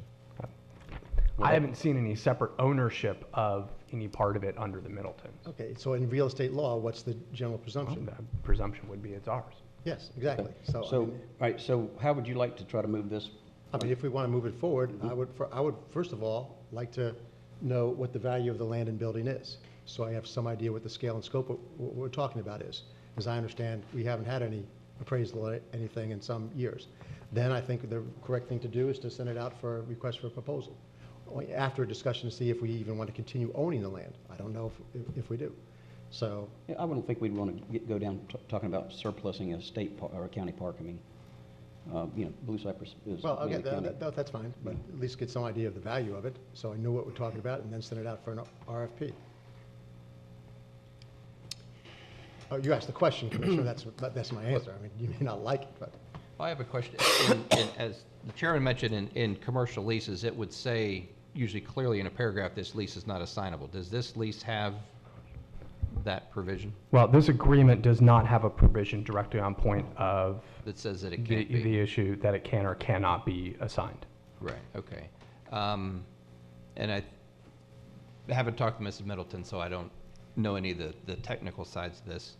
You know, they could circumvent the whole thing, and she stays on, and a figurehead sells the business to them through some agreement that we're not privy to, and it continues for the 8 years, and we don't know any different. I mean, that's something they could do. If it becomes too burdensome on the other side, she just says, well, I'm just going to ride out the 8 years and not go anywhere. Who here has utilized the services out there and been a part of what we're actually talking about? I've been out there. Okay. And so, to have, have the facilities in addition to having the boat rentals, in addition to, knowing there's fuel out there and the park maintenance, this is, I really think we're just trying to over-engineer. There's a whole lot more than need be. I can say I haven't, but I know a lot of people that frequently fish out there because I hear the fish stories. Just real quick, if I wanted to make the motion to make it so that they can go ahead and transfer this thing and move forward, I'd like to see if I can count to 3. How would that, what kind of motion would that be? Just a motion to transfer the agreement. Sorry. It would be a motion to transfer the agreement. Motion to transfer the agreement. Now, who the folks they want to transfer to? Do you have that in your backup? The Tuckers. Okay. And they are probably the ones here today. They are. Yeah, the Tuckers. That's my motion. I'll see where it goes. Second. We have a motion and a second. Ma'am, you want to speak? Now would be a great time. Yes, I do. If you'd come on up to the podium. Then I'd like to say something. Most of you know me. I don't know you, Mr. Bryan, and I've only corresponded with you, Mr. Reingold. My husband went out to Blue Cypress Lake before you guys ever even knew it was out there. It's a jewel for Indian River County that nobody pays any attention to. We have such a beautiful lake. God put it there. It's the headwaters to the St. Johns River. Very few, if any of you, besides Wesley, who's been coming out there as long as I was married to Joe, have been there.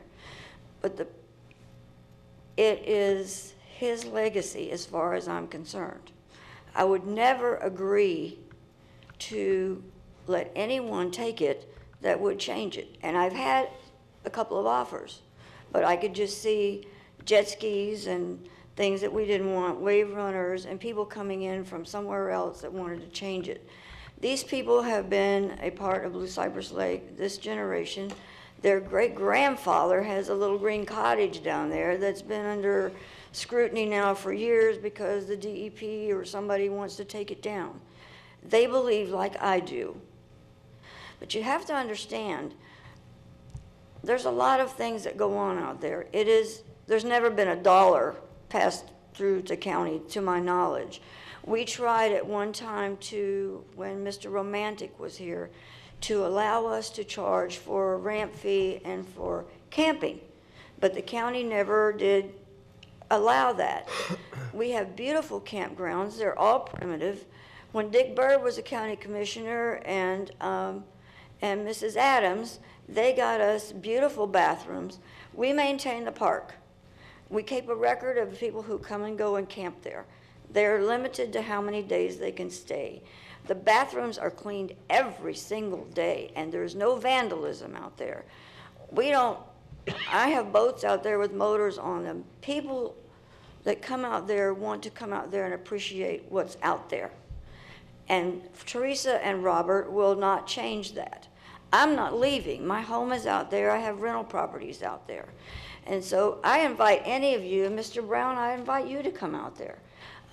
Starting October 1st, we will be open 7 days a week. Right now, we're only open 4 because it's summer. But you're all invited to come out. I'll take you on a pontoon boat ride. I'll show you the lake. And perhaps in the distant future, some of you will realize what a treasure you have there. And that's all I have to say. Thank you. Thank you. Mr. Chairman. I appreciate Jeannie Middleton's words, and I want you to know, Jeannie, I truly appreciate what you've done over the years, and I do miss Joe. And as you recall, I used to go out there in my patrol vehicle, and it was quite a ride out there. And you're right, never any incidents. It was always about a peaceful, quiet, comforting area, some fishing, some camping, some small fires, and just people talking. A wonderful experience, and I commend you for what you've done over the years. I'm saddened that, and I realize this thing is just large and you want to retire, and I'm saddened that you want to demilitarize the Middleton Fish Camp by you leaving, and that's my interpretation of it. You know, you've fostered so many great things there, and you know, you realize it's personally that it's the time to retire. You've been a great steward, but you have found, and I trust that you would not find individuals that would not be consistent to what you were doing there. I know that you have a lot more respect for the grounds and what was happening out at the fish camp. But in looking at that, and my great appreciation, this is not a call for passion. This is being good stewards of the people's trust, the people's business, the people's land. It's yours to sell the business, but as far as the land and to operate it, it is the people's land. And I believe that we should have the opportunity through application to properly vet the individuals, to know that that area is going to be as maintained or conserved and operated in the same fashion that you and Joe did for so many years.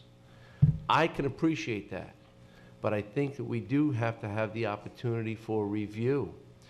It could very well be that after vetting out the individuals that you have selected to sell your business to, that they would be premium candidates and they would be the operators under the same principles, the same understanding.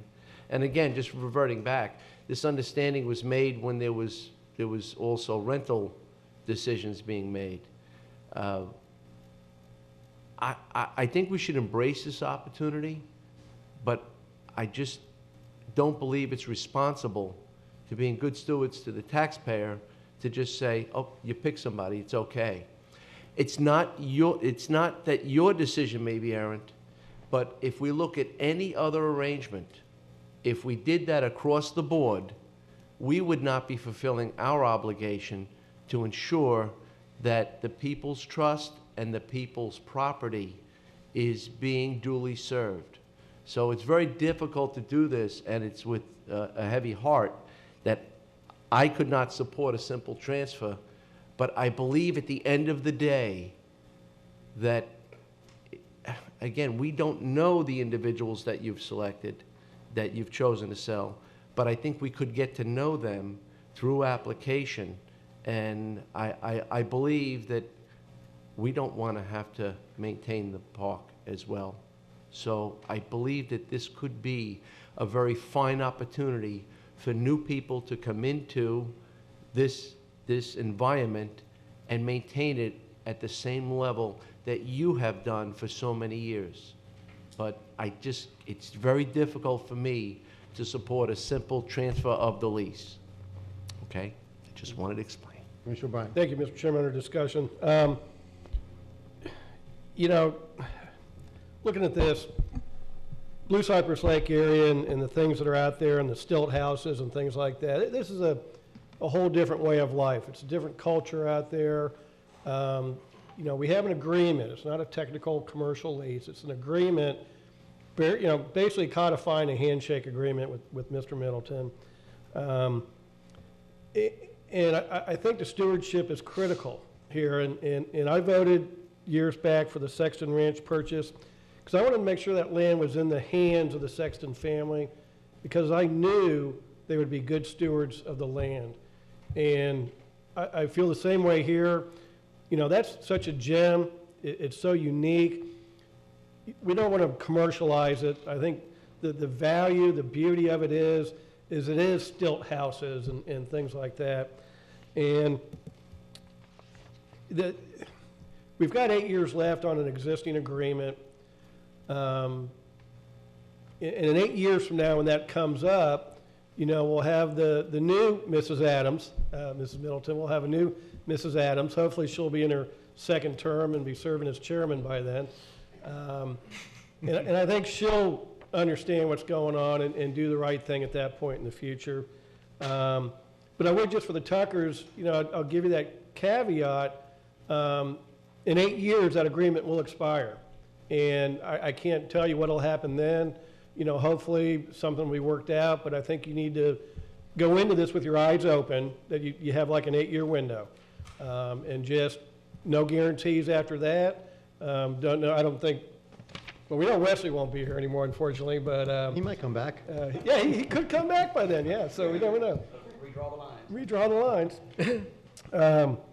But yeah, I just see this as putting it into the hands of the right people that it will preserve and protect this unique quality out there. And I'm not, you know, when was this first signed? How many years ago?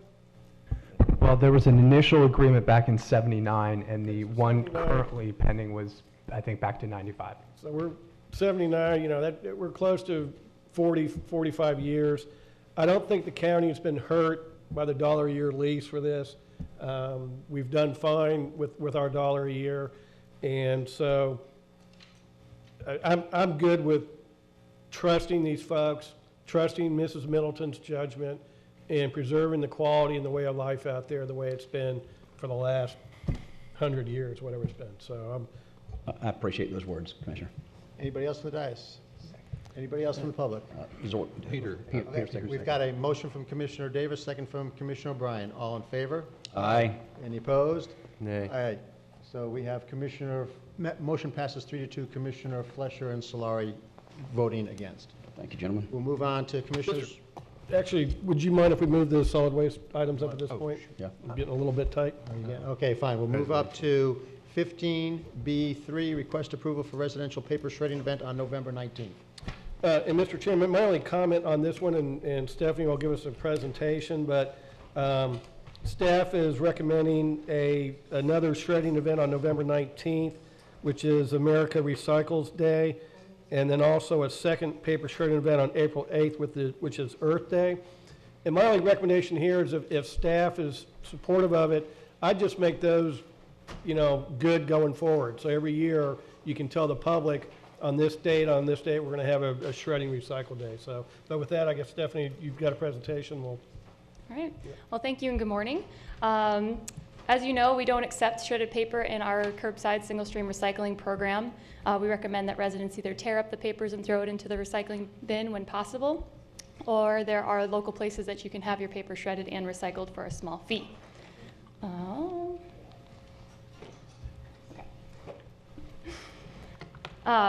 So last year, in April, we actually hosted a paper shredding event at the Indian River Mall. It was a 3-hour event where people could bring their paper to be shredded for free during this event. We hired Progressive Document Destruction, who did a wonderful job. They provided 2 on-site trucks where they could shred the paper right there on site, and then they bring it to their facility to be recycled. This was a huge success. We had a great turnout, especially considering this was our first paper shredding event. We had 250 cars, and all the residents that we spoke to were just very grateful for the event. There was very positive response, and I've actually been getting calls from residents to know when we'd be hosting another one. So in addition to that, we also collect about 12,600 pounds of paper, which we think represents a significant amount of material that would have otherwise gone into the landfill. People may not want to pay the fees that are associated with recycling shredded paper, or they may not know that there are local companies in Indian River County that would be able to recycle that for them. So in light of that success that we've had with the event last April, we would like to host another paper shredding event this fall on November 19th, which is a Saturday. It's the Saturday after America Recycles Day. This year we recommend Southeast Secure Shredding as the company. They are actually a locally owned and operated company. They have mobile shredding trucks, but they don't have a lot of capacity with those, so they would not be able to travel to a place like the fairgrounds or the county mall to host this. However, they have offered to host this paper shredding event at their facility, which is located off of US 1 just south of 41st Street. This would actually be a great opportunity to show residents where a local shredding company is located, so hopefully we'll collect shredded paper not only at this event, but also residents that would like to come back to this location and have their paper shredded and recycled. Hopefully we'll capture that as well throughout the year. They're also they're offering to extend the event from a 3-hour event to a 5-hour event, so opening up that window. And they'll shred up to 3 boxes of paper for free during the event, so hopefully that will also help alleviate traffic. So other considerations, like I said, it is a locally owned and operated company, so people would be able to come directly to a site in Indian River County. We do believe that there is sufficient room for traffic flow. Go to the next one. This is essentially our plan. The yellow arrows represent where we would, a unidirectional flow in which we would direct traffic. We'd bring them in behind the building and behind the Southeast Secure Shredding facilities. We'll bring them to their back door and then route them out on 39th Street and back out onto US 1. No worries. The green arrows represent an additional route that we can take to, again, facilitate traffic. We'd be able to accommodate over 40 cars, we're estimating, using this route. So Southeast Secure Shredding, they've also offered their shredding their paper shredding capabilities are located inside the building. However, they would provide us with a live feed, either a TV monitor or iPads. So essentially, residents would be able to watch their paper being shredded. We will have a location for them to pull over. They'll be able to look at the screen and watch their paper physically being shredded. They are fully insured, so we've sent their insurance information over to risk management, and we've confirmed that there really is no liability risk to the county. It's a fully insured company. If anything were to happen, then they would take responsibility. It is a business plaza, so myself and 2 of the managers from Southeast Secure Shredding actually went to all the businesses in this plaza to visit them and ask them what they would think of an event like this and see if they had any concerns. The feedback that we got was very positive. Many of the businesses are actually closed on Saturday. The ones that were open on Saturday did not seem to be concerned with us hosting an event here, and the ones that were closed, actually a few of them considered opening it up for that day because there would be so much traffic coming through. Because we've had such a positive feedback from the residents looking for these paper shredding events, we would like to go ahead and propose hosting an event in the springtime as well. We would like to solidify the date, which is April 8th. That's the weekend before Easter weekend. It's getting close to the end of tax season, so a lot of people are looking to shred their paper. And the month of April is very active in terms of environmental awareness. It is when Earth Day is happening as well, so we'll have our paper shredding event in association with America Recycles Day and Earth Day, just reminding our residents of how to be green. So with that, just in summary, our recommendation is that the board authorize us hosting a paper shredding event at Southeast Secure Shredding's paper shredding facility on November 19th from 9 a.m. to 2 p.m. And we'd also like to recommend that you allow us to solidify and commit to the date of April 8th so that we can start our advertising and let people know when both of these events would occur. Move approval. Motion from Commissioner Fleischer, second from Commissioner Zork. Any other questions? All in favor? I just want to say thank you. Thank you for doing this. This is moving us another step closer to our recycling commitment. And while I'm on that, I see a representative from Republic Sanitation, and I want to say thank you for the wonderful job in the painting and the coordinating of the locations. I think we're going to get there, folks. But thank you, at their own expense, too. Thank you very much. This is a very important event. Thank you. We have a motion and a second. All in favor? Aye. Any opposed? Motion passes 5-0. Thank you very much. Thank you, Mr. Chairman. We'll move on to 15B4, summary of responses to the request for information for solid waste processing and recycling services. Mr. Burke.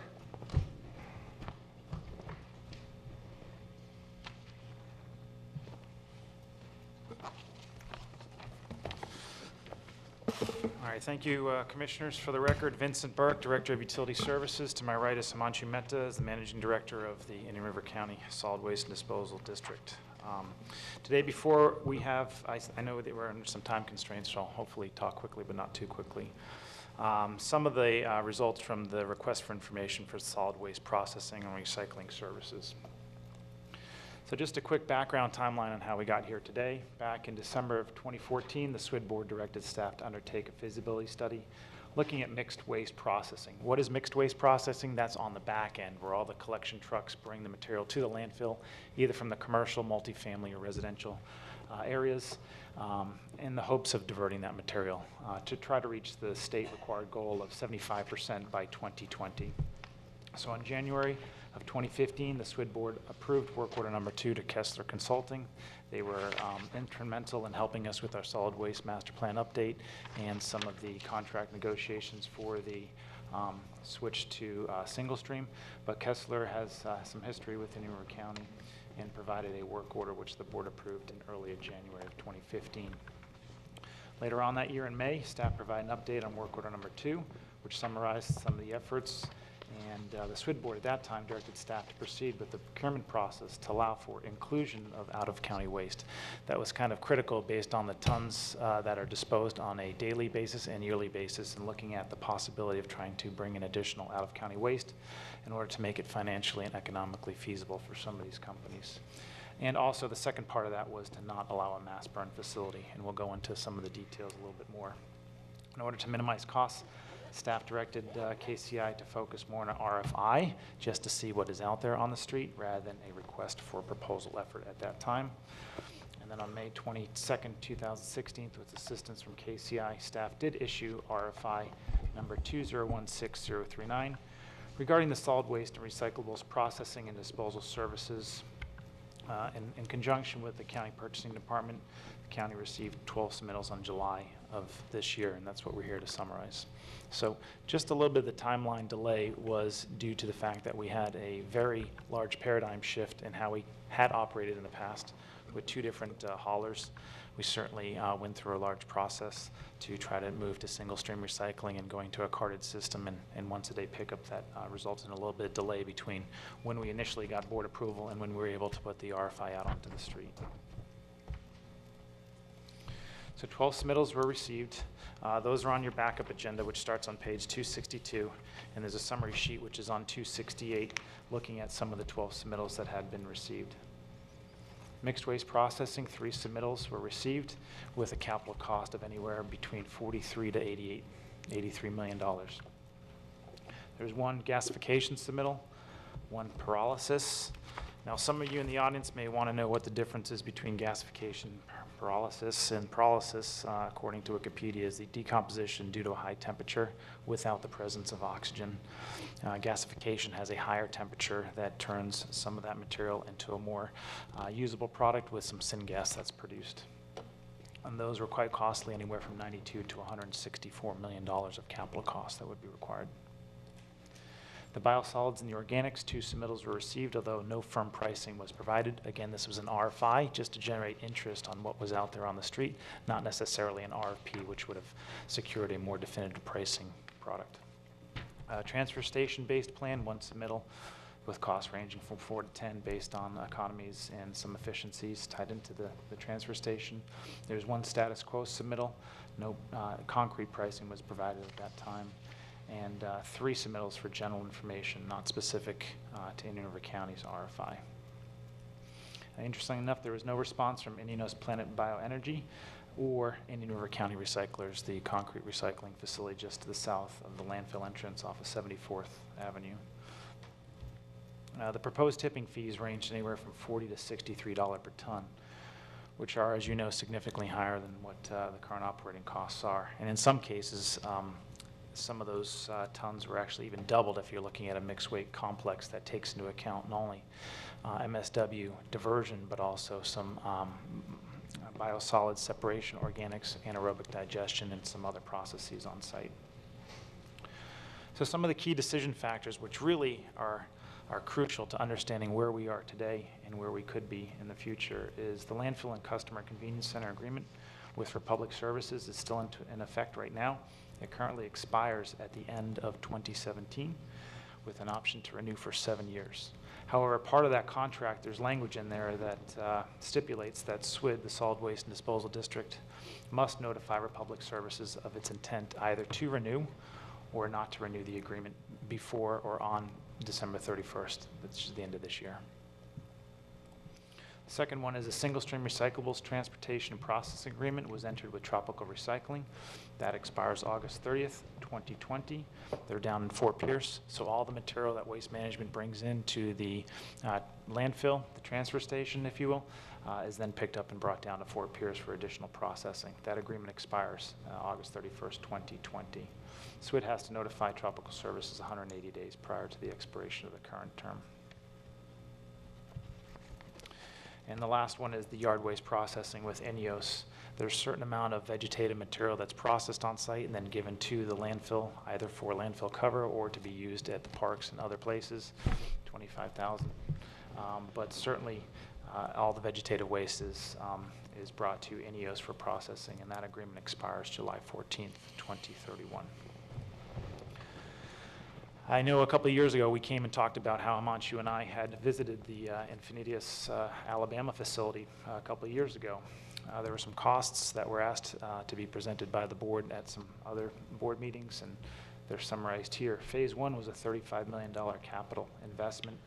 Phase 2 being about $5.5 million for a total cost of about $40 million. The facilities was designed to process about 225,000 tons per year of MSW. They had no recycling program, and they went very quickly from having a 0% recovery rate to about 50 to 60%.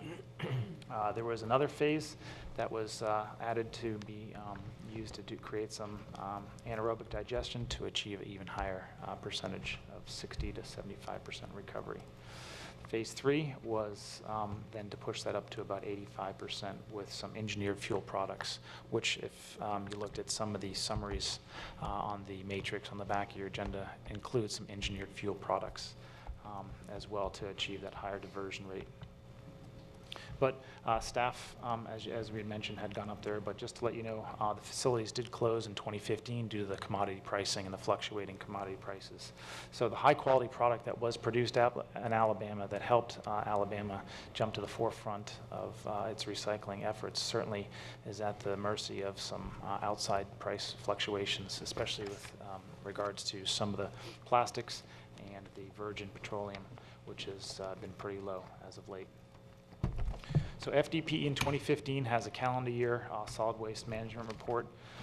So I'm gonna say take this with a grain of salt because this is just the first swipe, and then there's another slide to back up the information as well. But it summarizes all the counties in Florida where we are, Indian River County is relative to where the other counties are and what those percentages are based on all the information that's collected from our transport folks, from our hauling companies, from the folks that do business like the Publix, the Walmarts, that report values to the state that then we collect and then we send our yearly report to the state.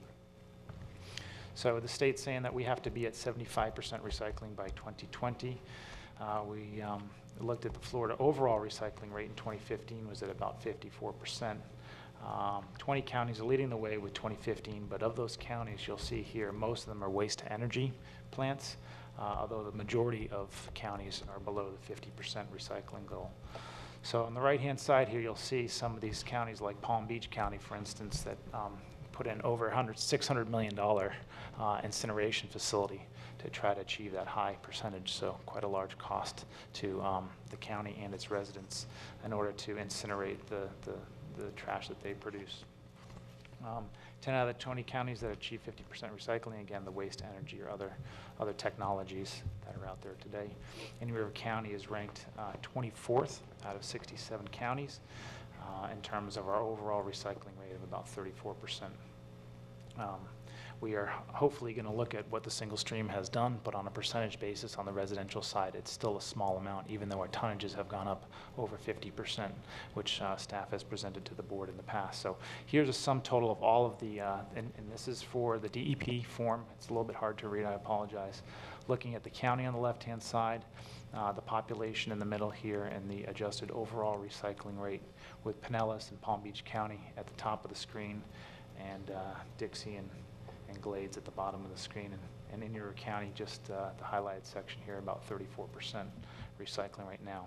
Vinny, do we? Yes, sir. What would be nice is one extra column that put the cost per ton at each of the landfills. You know, if you're twice the rate, you more likely spending more money on getting a higher percentage to know, is there somebody out there with a high percentage and a low rate to see what are they looking at? That would. Yeah, that's a great point, because in the recommendation letter itself, we're gonna highlight that very issue. That's a good point. Yes, sir. So anyway, here's the historical recycling in Indian River County from 2012 to 2015. Certainly when we have the 2016 data, we'll show that, looking at the population, the tonnages that are landfilled, what portion of that has been separated out, recycled. You have the total tonnages here, the recycling rate, and then just a quick little metric of the tons per person to the landfill. So while our population has increased from 2012, our tonnages have increased as well. Our recycling percentage has actually not done as well as anticipated, only because the tons per person, even though it's gone up, has been offset by the additional construction and some of the population that has come to Indian River County. So what I'm trying to say is we still have a lot of work to do. We still have many things that we need to take care of to try to get to that 75%. So with that being said, not part of the... Do we have a projection for our 2016 number? I mean, we don't have a full operational year, but... We can estimate what that will be, but it's certainly not going to be a large double-digit increase. It's going to be a smaller increase, just because we've only now going to have a full year of single-stream recycling. But some of the other factors where we have C&D or commercial or multifamily recycling are still those factors that we still need to do a better job of the source separation to try to remove that. So what does it look like that 34% will become after a full year? Hopefully it'll be over 40%, but I'm not thinking that it's going to be closer to 50%, which is something that we have been told by the DEP we need to be at. So that's certainly. Mr. Chairman, are we tracking the demolition of the old building next door to make sure the appropriate? That's not going. I think that material, some of it's going to the Fort Pierce, what I call the rock crusher plant there by Midway and the Turnpike. Yeah, I believe LEB Demolition is doing that work, so we're tracking the tickets that come to landfill. I'd have to get some of the information from Fort Pierce to see how much of that material is going down there. Because you could have a one-time spike from a facility that large that didn't go to the landfill that got recycled, that would then give you a false positive of increasing recycling, but then the next year it could drop back off when those hundreds and hundreds of tons don't get diverted because they don't exist because we're not tearing down another building. Commissioner, just to answer your question, for the record, Iman Shumeta, out of the 2015 number, the 96,000 tons that you see that were recycled, our portion that we control from our single stream program represents about 14–15% out of that total number. So even though our single stream recycling tonnage has gone over 50%, the other tonnages are coming from like Vinny mentioned, Publix and Walmart and other entities as well. So we're trying to control what we can, but Yeah, it's just a Our small portion part. of the pie is a smaller portion that we control relative to the, Right. to the key lime pie that's back in the kitchen that we've been eating on. Right. All right. Okay, so before we get into staff recommendation, I just wanted to mention a couple things.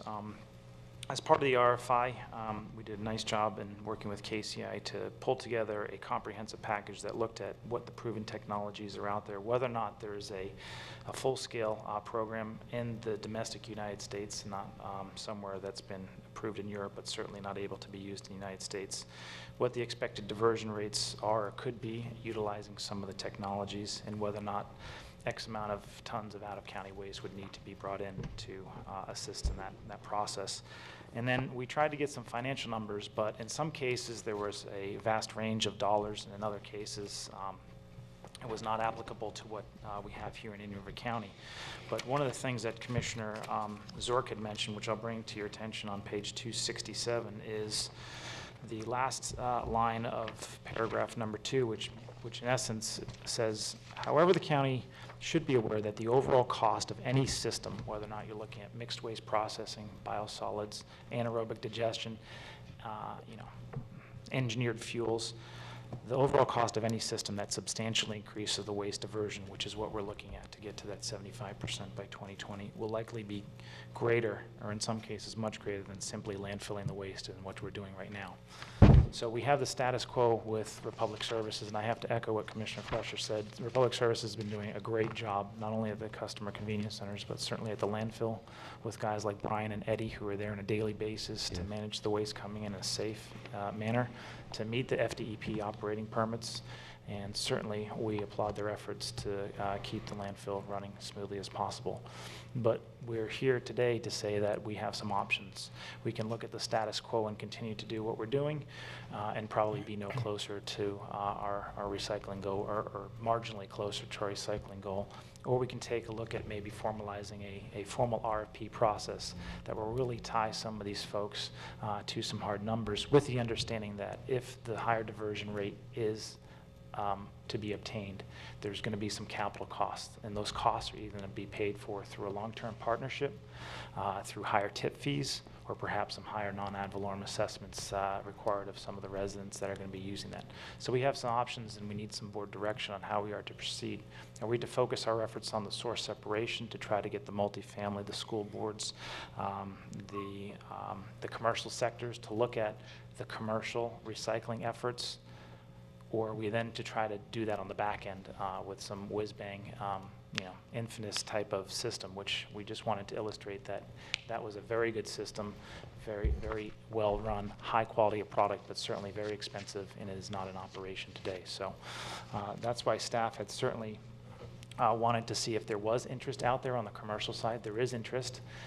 Certainly the vegetative waste being tied up with INEOS till 2030 is a big issue, with firms like Nuterra, which is starting to do a compost facility up in Fellsmere, I believe to be slated to open in early 2017. But certainly Synagro has looked at trying to have a comprehensive regional facility here, which they do not have on the East Coast. They do have one on the West Coast. They're looking here on the East Coast, and they've expressed a great interest in trying to do some biosolids management here, to try to take food waste and or vegetative material and or biosolids from our regional wastewater treatment plants to come up with a fertilizer or a compost that could be used in other operations rather than landfilling that. And so the RFI did prove that there is interest out there. But again, if we consider optimizing the landfill and the customer convenience center operations while trying to obtain those higher diversion rates, certainly there's a cost involved, then staff would recommend that the SWID board today authorize us to create a formal RFP, and working with Kessler and working with the purchasing department to look at mixed waste, recyclables, organics, and or C&D processing to try to achieve that higher diversion rate, especially with time being of the essence, getting closer to 2020. We certainly are available for any questions. I know there's a lot of moving parts, especially with regards to INEOS, our landfill contract, our existing agreement with Tropical Processing, and where we are today at the existing recycling rate. And we're certainly available for any questions the board may have. I have one question. Mr. Zork? If we had that additional column of the cost per ton in the counties that are above the, let's say, 60% threshold, that makes the list pretty short.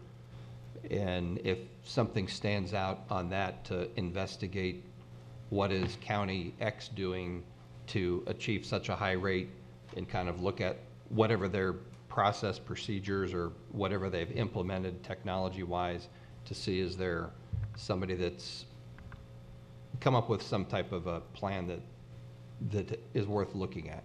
One of the things that we do know that even Republic in its submittal had offered is if there were a mandatory commercial recycling initiative, which is left up to the local level, certainly there'd be increases of 10 to 13% that could be achieved. There's other counties that have done that. That's certainly something that we have not done in the past, but that's something that was mentioned in the R5 submittals.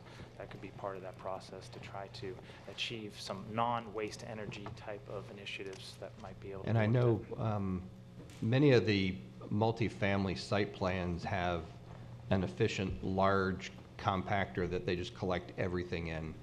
And even looking at just the diversion of those containers to a facility, since it's a, and I don't know how many there are in the county, but I'm guessing there's probably 25 to 50 of those type of central collection points at multifamily is, and I don't think we're getting much recycling out of the multifamily market per se, because it wasn't designed in their site plan. The way the people come and go to work, they drop off their bag on the way out when they're heading to work or to the store.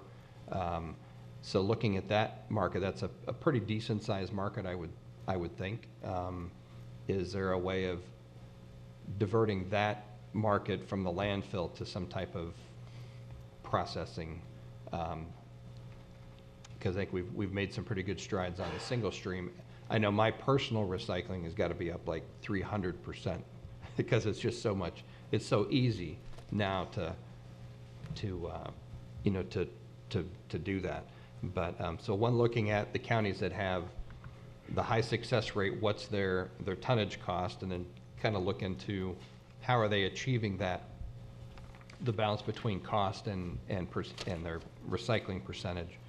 And then if there's any good multifamily plans, instead of those roll-offs going to the landfill, could they be, in lieu of them implementing a recycling plan, could those containers from the multifamilies maybe go to a different type of facility that obviously would change the rate structure or something if you're having to drive that container to a facility that would then sort it, but that may be a better way to implement that than trying to get somebody to retrofit and spend capital dollars to change their waste and recycling collection.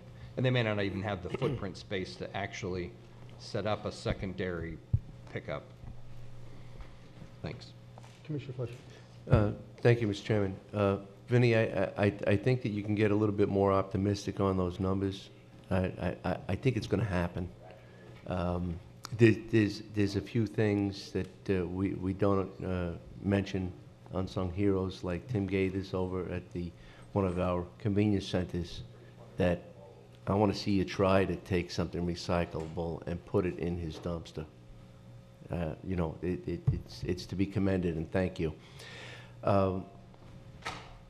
Himanshu, a while back we had discussed the countless stream of black styrofoam trays coming through the school facilities, and the number 10 cans that wind up in the landfill. You said you were going to reach out and see if there was anything to be done. Has anything been accomplished with that? Because I'm sure they're still serving the same amount of lunches throughout the year. Yeah, Commissioner, I know the school district does use Republic Services for collection of recyclables. We have met with the purchasing department in the past there, and we're looking at implementing some pilot programs at some of the schools to actually incorporate recycling containers in there. There's some grants that we're going to be pursuing to do that. Again, there is recycling going on at the schools, but to implement it on a on-campus basis in the cafeteria and around the corridors is going to take some effort and some containers basically, throughout the schoolyard to increase the recycling there. And then regarding their purchasing department and what trays they buy, that's something out of our control.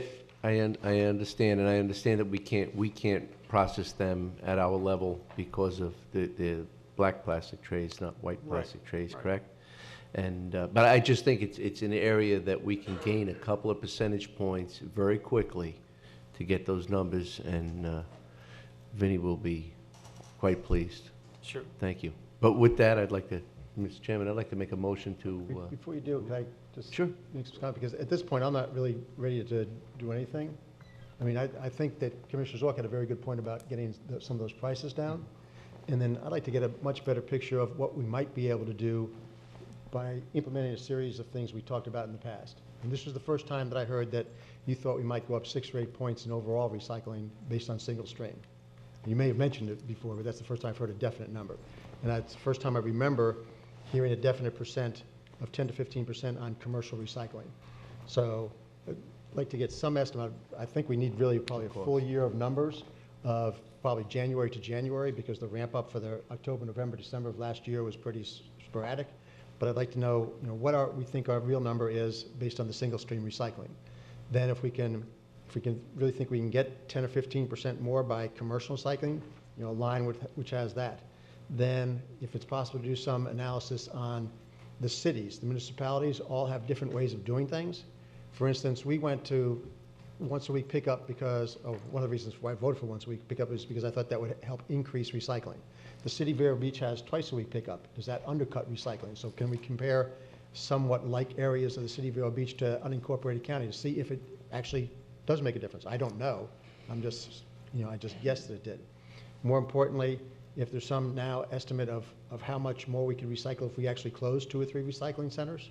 And I understand that people don't like the idea of closing them, but if it's between a solid waste facility that adds $100 or $200 to the solid waste fee versus closing a couple of recycling centers, which actually saves money, I think most people would want to do that. I'm one foot out the door. And, even though, again, we don't like the idea of mandatory pickup, how many more percentage points we might get there. So I'd like to actually be able to, before making any real decision, get some idea of the possibility of getting up to 65 or 70 or 75% through what I'll call more traditional means versus a very high capital cost means, which is going to drive up the solid waste fee for everybody in Indian River County. Right.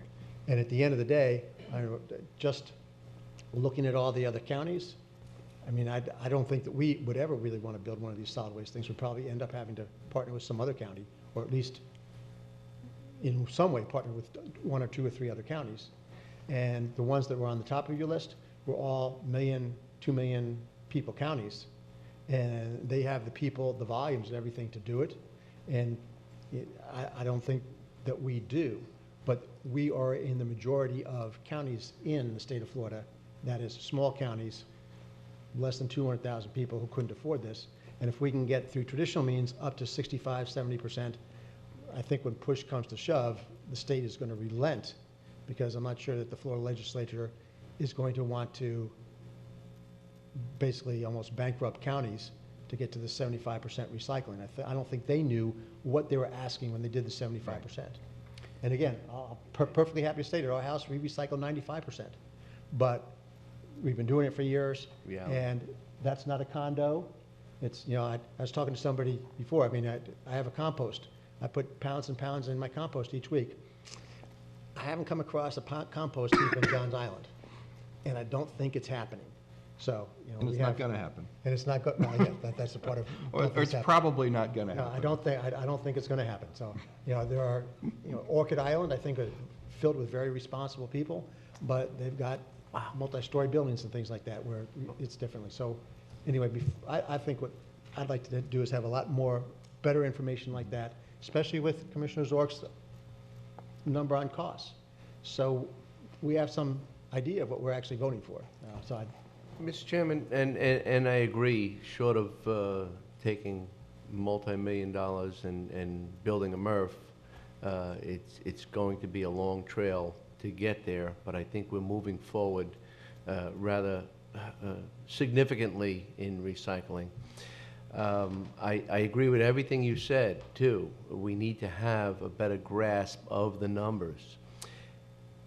With the exception of the convenience centers. No, I'm not saying that we're going to do it or not. Can't go across, so I had to throw that one back. But I believe we need to have the numbers down there. Because if you actually know the cost of something, sometimes you change your view. And even people who really like convenience centers, if they know that their cost by closing it is negative 50 versus keeping it open and their cost is plus 250, some number of people may change. Here's the But difference. I do think that it's inviting towards the recycling cause, though, so that's just one of the areas that we might differ on. No, But overall, on knowing the numbers, so you're suggesting knowing from January to January, can we go back from last January and look forward to this coming January to have that full package understood?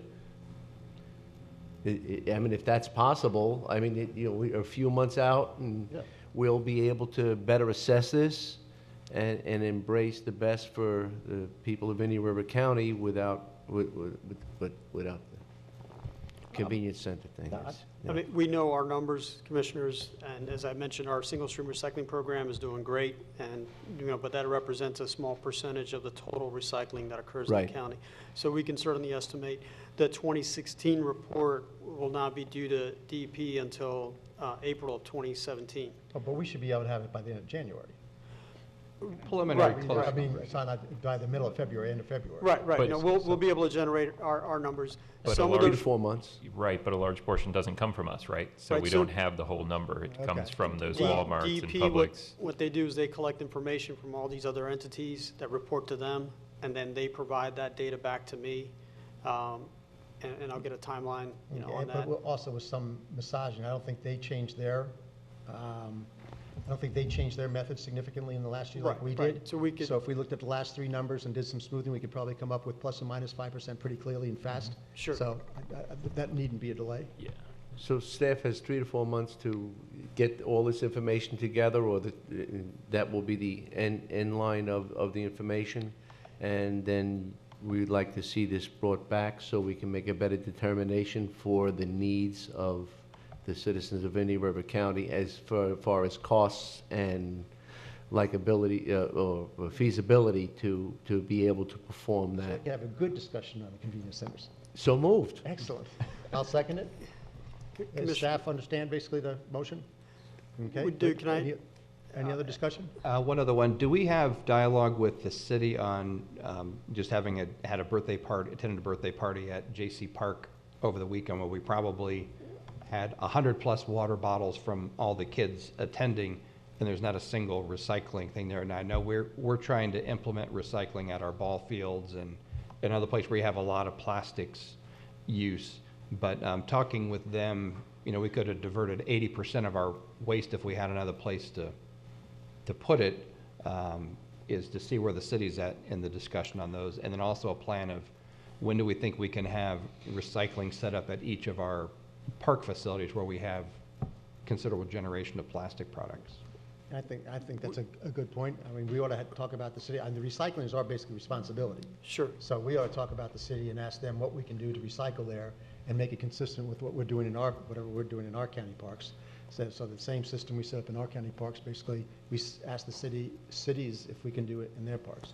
But that's a great place to start. And we wanted to lead by example. We have implemented park recycling now through our contract with Waste Management. I think we have over 75 containers at some of our 6, major parks in the county. So we've implemented that now. It's going well.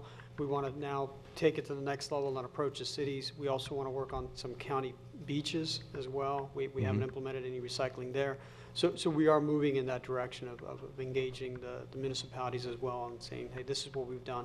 Now, the cost of the pickup was covered basically on our contract with Waste Management. So there's no additional cost for us right now implementing that park recycling program. Other than the If we- receptacle types. The receptacles, right. If we Yeah. add additional locations, or if the cities get involved, then there will be a cost for collection of that recyclables. And that's something that we would have to, bring back to you at a later date and see how that would work. That can be a line on the same time you come back, because by that time, we'll have a record of ours, you'll know what the costs are, and you'll be able to give us a cost per ton recycled. Right, and I think that's what we can do is provide some alternatives. We can buy a whiz-bang machine that's going to cost X to increase recycling by so much, but maybe there are other measures, whether it's doing recycling at parks or schools or whatever, other facilities or other initiatives, and provide a menu to compare. for the board's information. Any other questions? We have a motion from Commissioner motion from Commissioner Fleischer, seconded by myself. All in favor? Aye. Any opposed? Passes 4-0. Commissioner O'Brien absent. We'll move up to... Actually, to the chair, if I may, since we're in the solid waste disposal district, do you want to just finish up the SWID Albee? That's where I was going to. okay. Solid waste disposal, just an approval of the minutes. So moved. July 12th and 16th. Yes. Commissioner Davis, that was both. They're seconded by Commissioner Fleischer. All in favor? Aye. Passes 4-0. Commissioner O'Brien absent. We'll move straight to Environmental Control Board. Approval of the minutes of the meeting of October 14th, 2014. So moved. We have a motion from Commissioner Fleischer, seconded by Commissioner Davis. Any questions? All in favor? Aye. Aye. Any opposed? Passes 4-0. Commissioner O'Brien absent. We'll move on to Environmental Control Board, ECHB Annual Report.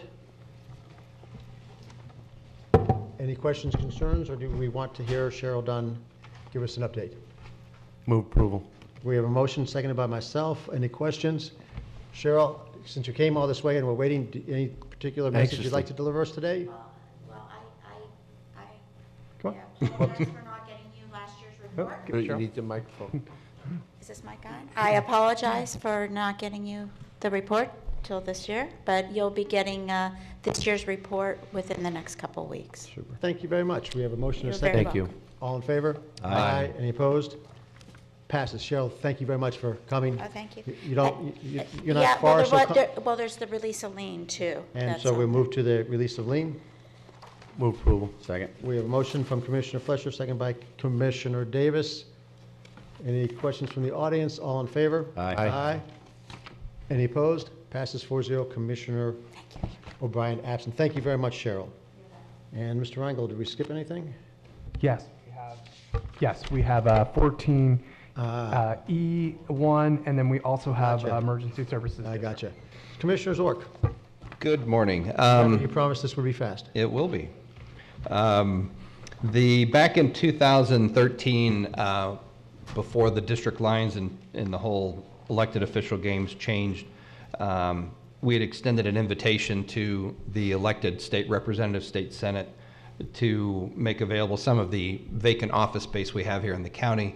Now that we have new elections, new boundary lines, what I'd like to do is at least extend the offer to representative, who will be the final elected representative, since I guess there's a write-in, and then the final outcome of the Senate elections is to consider our campus for housing their office space. So it's kind of just reaffirming that agreement now that we have one less senator, same state representative, is to at least allow the county administrator to have discussions with them. Apparently their build-out allocation has changed from prior years, or potentially has changed. Most of the offices are located in private office facilities, so the state's paying rent for some of these. I don't know if we'd be eligible to get partial rent recapture if we had to do some tenant build-outs, but basically just allowing the administrator to have a conversation with the final winners of the November election, because I think there's a public benefit to having more resources on one campus, whether it's Congressman Posey's office, your state representative, your state senator, and the 5 commissioners all in one campus footprint. I think it makes it easier for the public to reach out and seek their assistance when it's needed. So it's not really I guess motion would be is to allow the county administrator to have discussions with elected officials on potential locating their state offices here in the A and B campus somewhere. Okay, I'll be happy to second that, to have the county administrator have the discussions with the elected officials when they come up. Okay. Thank you. Any other discussion? All in favor? Aye. Aye. Passes 4-0. Commissioner O'Brien absent. Special Districts and Boards, Emergency Services District, approval of the minutes of the meeting of August 16th. We have a motion to approve from Second. Commissioner Zork, second by Commissioner Davis. Any discussion? All in favor? Aye. Any opposed? Passes 4-0. Commissioner O'Brien absent. Approval extension into agreement of professional design and building services with Barth Construction. Move approval. Motion to approve from Commissioner Fleischer. I'll second it. Any other discussion? Yes, Mr. Chairman. This agreement I see is for 1 year I'd like to consider modifying this to isolate it to be for the 1 year for the North County, what I'm calling the North County Aquatic Temporary Station, come on up, John, where we're relocating the modular units from Station 1 to there. What I'd like to, and part of the reason for that is we now have our new Public Works Director, Rick Spurka, who is has some very good construction management, capital projects management, just the construction of building county facilities is to make anything that we would do outside of that one, because that's basically in the works. I don't know what the move date is, but or maybe it's already happened, I'm not sure.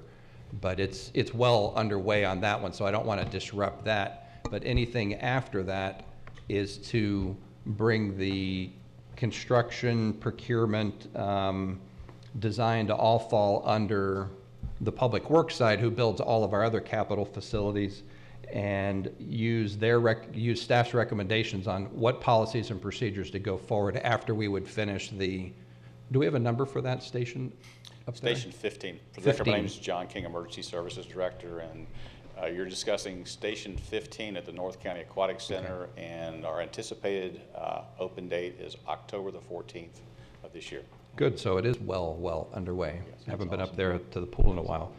So obviously I don't want to disrupt anything for that, but anything after that, once we come up with what's the final footprint for the final home for Station, I'll still call it Station 7, may have a different number down the road, is to have all the construction, supervision, contractual stuff go through the Public Works side, not anything that's been done wrong in the past, just that Rich and his department build stuff all day long. It just seems to be a more appropriate place to put when we're building capital facilities, is to put that where we build all of our other projects through. So mine would be to amend the motion to include the completion of Station 15 at the North County Aquatic Center, and anything after that to run through Public Works, through Rich Spurka's office, to have them oversee, or whatever recommendations they would have from their staff side, that direction. This is basically an extension for 1 year, right? If I may, can I give you the... This matter here is an extension for 1 year, right? Yes, sir. Okay, I mean, for myself, I'd rather not make a change like this on the fly. I know that Mr. Burkeen has built a number of stations. It's been my understanding that the policy is to build similar type stations, so we lose the benefit of that. And given it's Mr. Spurka's first year, I don't know that we need to dump something else on top of him. So I'm happy with the motion is made. Well, you said sometimes the truth is in the numbers of why I think we need to look at something differently. And I didn't want to get into the weeds on this per se, but when I look at these, and this started in May of last year, so this isn't a new occurrence, but our ratio of management and field supervision cost billed by the contractor on the station on 4th Street and 43rd Avenue was $236,000 for project management field supervision. That's a lot of money for one 2-bay fire station. That's just a lot of supervision cost. I got the first building inspection date and the last building inspection date, so the construction duration applied to the field supervision side was 176 days. That comes out to $732 a day for the superintendent that's running the job. $86,000 to get it through site plan approval, but that's $86,000 for site plan approval over and above all the other professional services for architectural, engineering, surveying. If you put that into it, you're well over $300,000 to get it permitted and to watch the construction take place. And I think now at the end it could go through Rich and he could say that's an appropriate amount, but on the surface it seems like an awful lot of money to build a single fire station, to have that much administrative cost put to it. There's some other areas that I think Rich could chime in on, relative construction cost and other areas. But so this agreement will likely include the construction of another station that has what I'd say is these concerns in there at the administrative and management side that we're being billed, or the taxpayers are being billed for to pay. Mr. Chairman, I always share the concern of taxpayer dollars when it comes to our capital projects.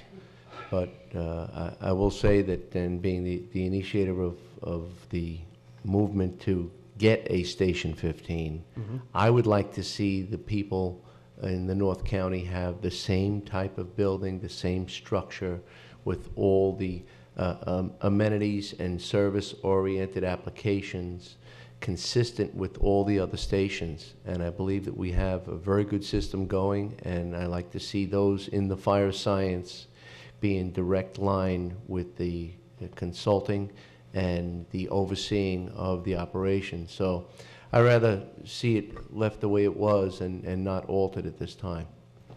Well, and secondly on that, when we came up with our building prototype design, that was 3 building code versions below.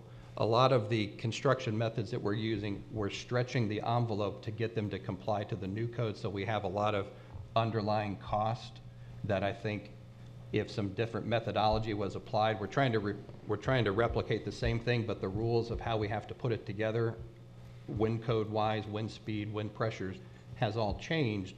So the cost to comply with those internally is really affecting some of your numbers. I think the floor plan we have is a very functional floor plan. What I'm talking about is the envelope that you put around the floor plan.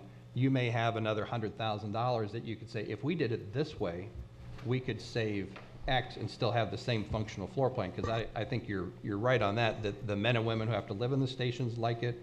It's very functional. The space application for living quarters is good compared to what I've seen in a lot of other districts.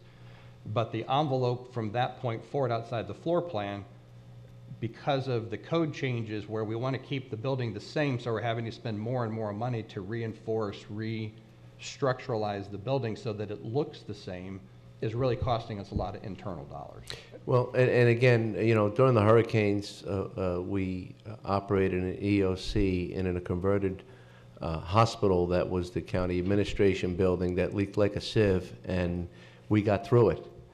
And the EOC that the people of Indian River County now have the luxury of having is a whole lot different. And it was designed under the current system and with tremendous input by the chief and chief. And I believe that I don't want to really alter that, because when you look back, we've come light years, and look at all the stations that have been built. And you can rotate these individuals, the men and women who serve, and they go into the same facility. They go into. That's why I'm saying we would not want to disrupt that. No, but they are also engineered consistent with the current standards. And some of the buildings that have been moved forward, or the stations that have been moved forward just 10 years ago, they have been re-engineered. The newer buildings have been re-engineered with the new regulations in mind. Oh, I agree. And we can't look back and say, you know, if we had built that station 10 years. I'm not saying that. Prior to that, I don't know. What I'm saying is that when you look at the roof, you see a nice shingled wooden roof on top of station at 43rd and 4th. What you don't see is the engineering cost to allow that shape and type of roof assembly to be put together. What we're now paying because of the wind pressure changes in the code. Yes, we have engineered it up, but we're paying for it dearly in our cost of the building, separately from these admin charges. Well, I don't think we're ever going to get away from architectural design and engineering, where it's standard. I mean, you're in the business. Right. It's 10% for architecture, and then engineering costs consistent to the amount of time necessary to ensure that the building is engineered to the consistent pattern, and the governmental entity that needs the building built. And I'd be perfectly willing to have, have staff have a discussion at their leisure and come back and make a recommendation to us. What I'm not willing to do is change something on the fly based on the little information I have.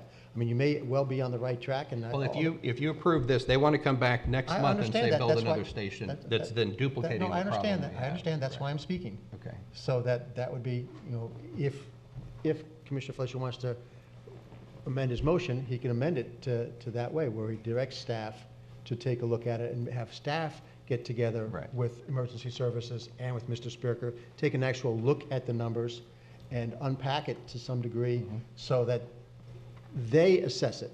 And that's what I'm asking to eliminate them. I'm just asking to bring other members of the team. What I'm saying is that they would make a recommendation whether they want to bring other members of the team in. Okay. And not to decide one way or the other now. I mean, based on the little bit I have now, it may be that there's savings for the citizens, which would be good, but I'd like to have the people who know a lot more about it than me take a look at the numbers, sit down and see if it will actually, they think, make a difference. Commissioner Davis. Well, just first of all, if I said with you on that, it would fail 2-2. So just to let you know where we are with it. Right. But with that said, something tells me that whenever you start looking into this, you're probably going to find this is a lot like an education building, like a schools. They have to be built to specific standards because of these houses are first responders in the event of an emergency. So that's probably, you're probably right about that being high.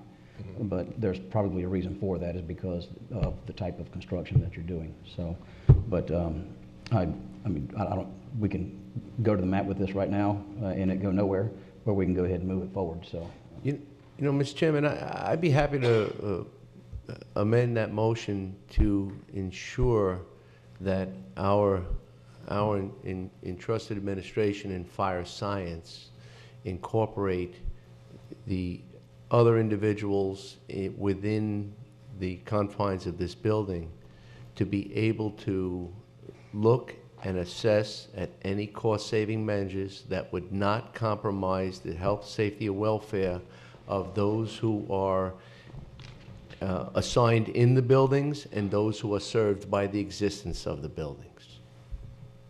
And with that said, Mr. Chairman, what I'd like to see along those same lines is if at the end of this process, the only thing it would be is we'd have a better, safer environment for them to work in, and any efficiencies that we've learned from the prior ones that we've built, that if we've done, here's a short example,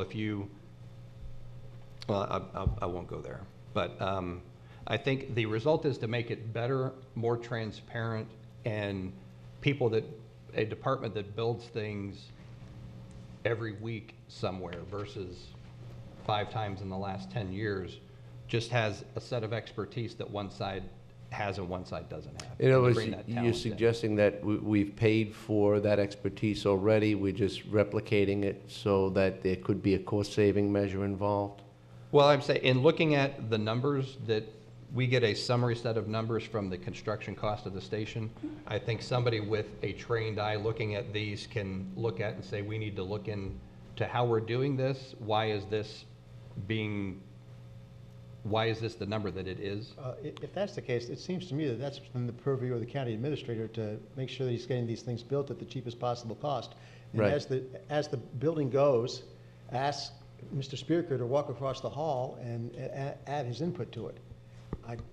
That seems simple. Well, that's and a portion of the big picture. What I'm trying to do is, at what point do we change how we're doing this so we try to do it better, more efficient, for whether it's a fire station or the IG building or a library or anything? And I think the codes have changed so rapidly and the style has changed so rapidly. If you look at Station 10, 11, 12, 13, and 14, you would see a marked difference. You may not see a marked difference inside the interior. No, you wouldn't. But on the exterior and the construction application, there has been many modifications that have been brought forward, and you can see it clearly when you just standing in front of the building. You don't even have to look that deep. You can see that there's been significant changes, and those changes do have a cost factor attached to them because they have to be engineered properly for the safety of those who are within the building. Oh, I agree. I think they could be made safer for the I don't want to same- compromise any safety No, of never our emergency propose service that. personnel, and we've also had to revisit certain things this past 2 years that we all had to painfully deal with about relocation, and that's why we're looking at Station 15 now and moving forward with Station 15, because we had to get a temporary building to relocate while we were doing something else to remodify a building. There are evolving changes that we need to address to ensure that we have the best. Well, I'd like the better of the best, if you will. Mr. Chairman, I'm very concerned about the cost of all the things we do, so we'll look at that. I will say that I do have a concern about the timing. You know, we've got to get the Station 15 moved and all that stuff done. But I would add that we need to move forward on the Station 14 or Station 7, that station in the State Road 60 corridor, because I see there's a lot of growth out there. We've got that large multifamily going in behind Chick-fil-A. We've got an expansion at the Indian River Estates. There's lots of high call volume out there, and we have funds budgeted to construct a new station in that corridor during next fiscal year, and the plan is to staff that in 2017-18. I do see a potential service delivery issue coming forward if we don't move forward on that timely. So I see two things here. One is we've got to determine where we're going to put that. Are we going to put that on the existing JC property, or we're going to put it elsewhere? So if we're going to do that, if we go elsewhere, that's going to add additional time. And then if we change and restart the process now at this point on our design work, that's going to add further delay.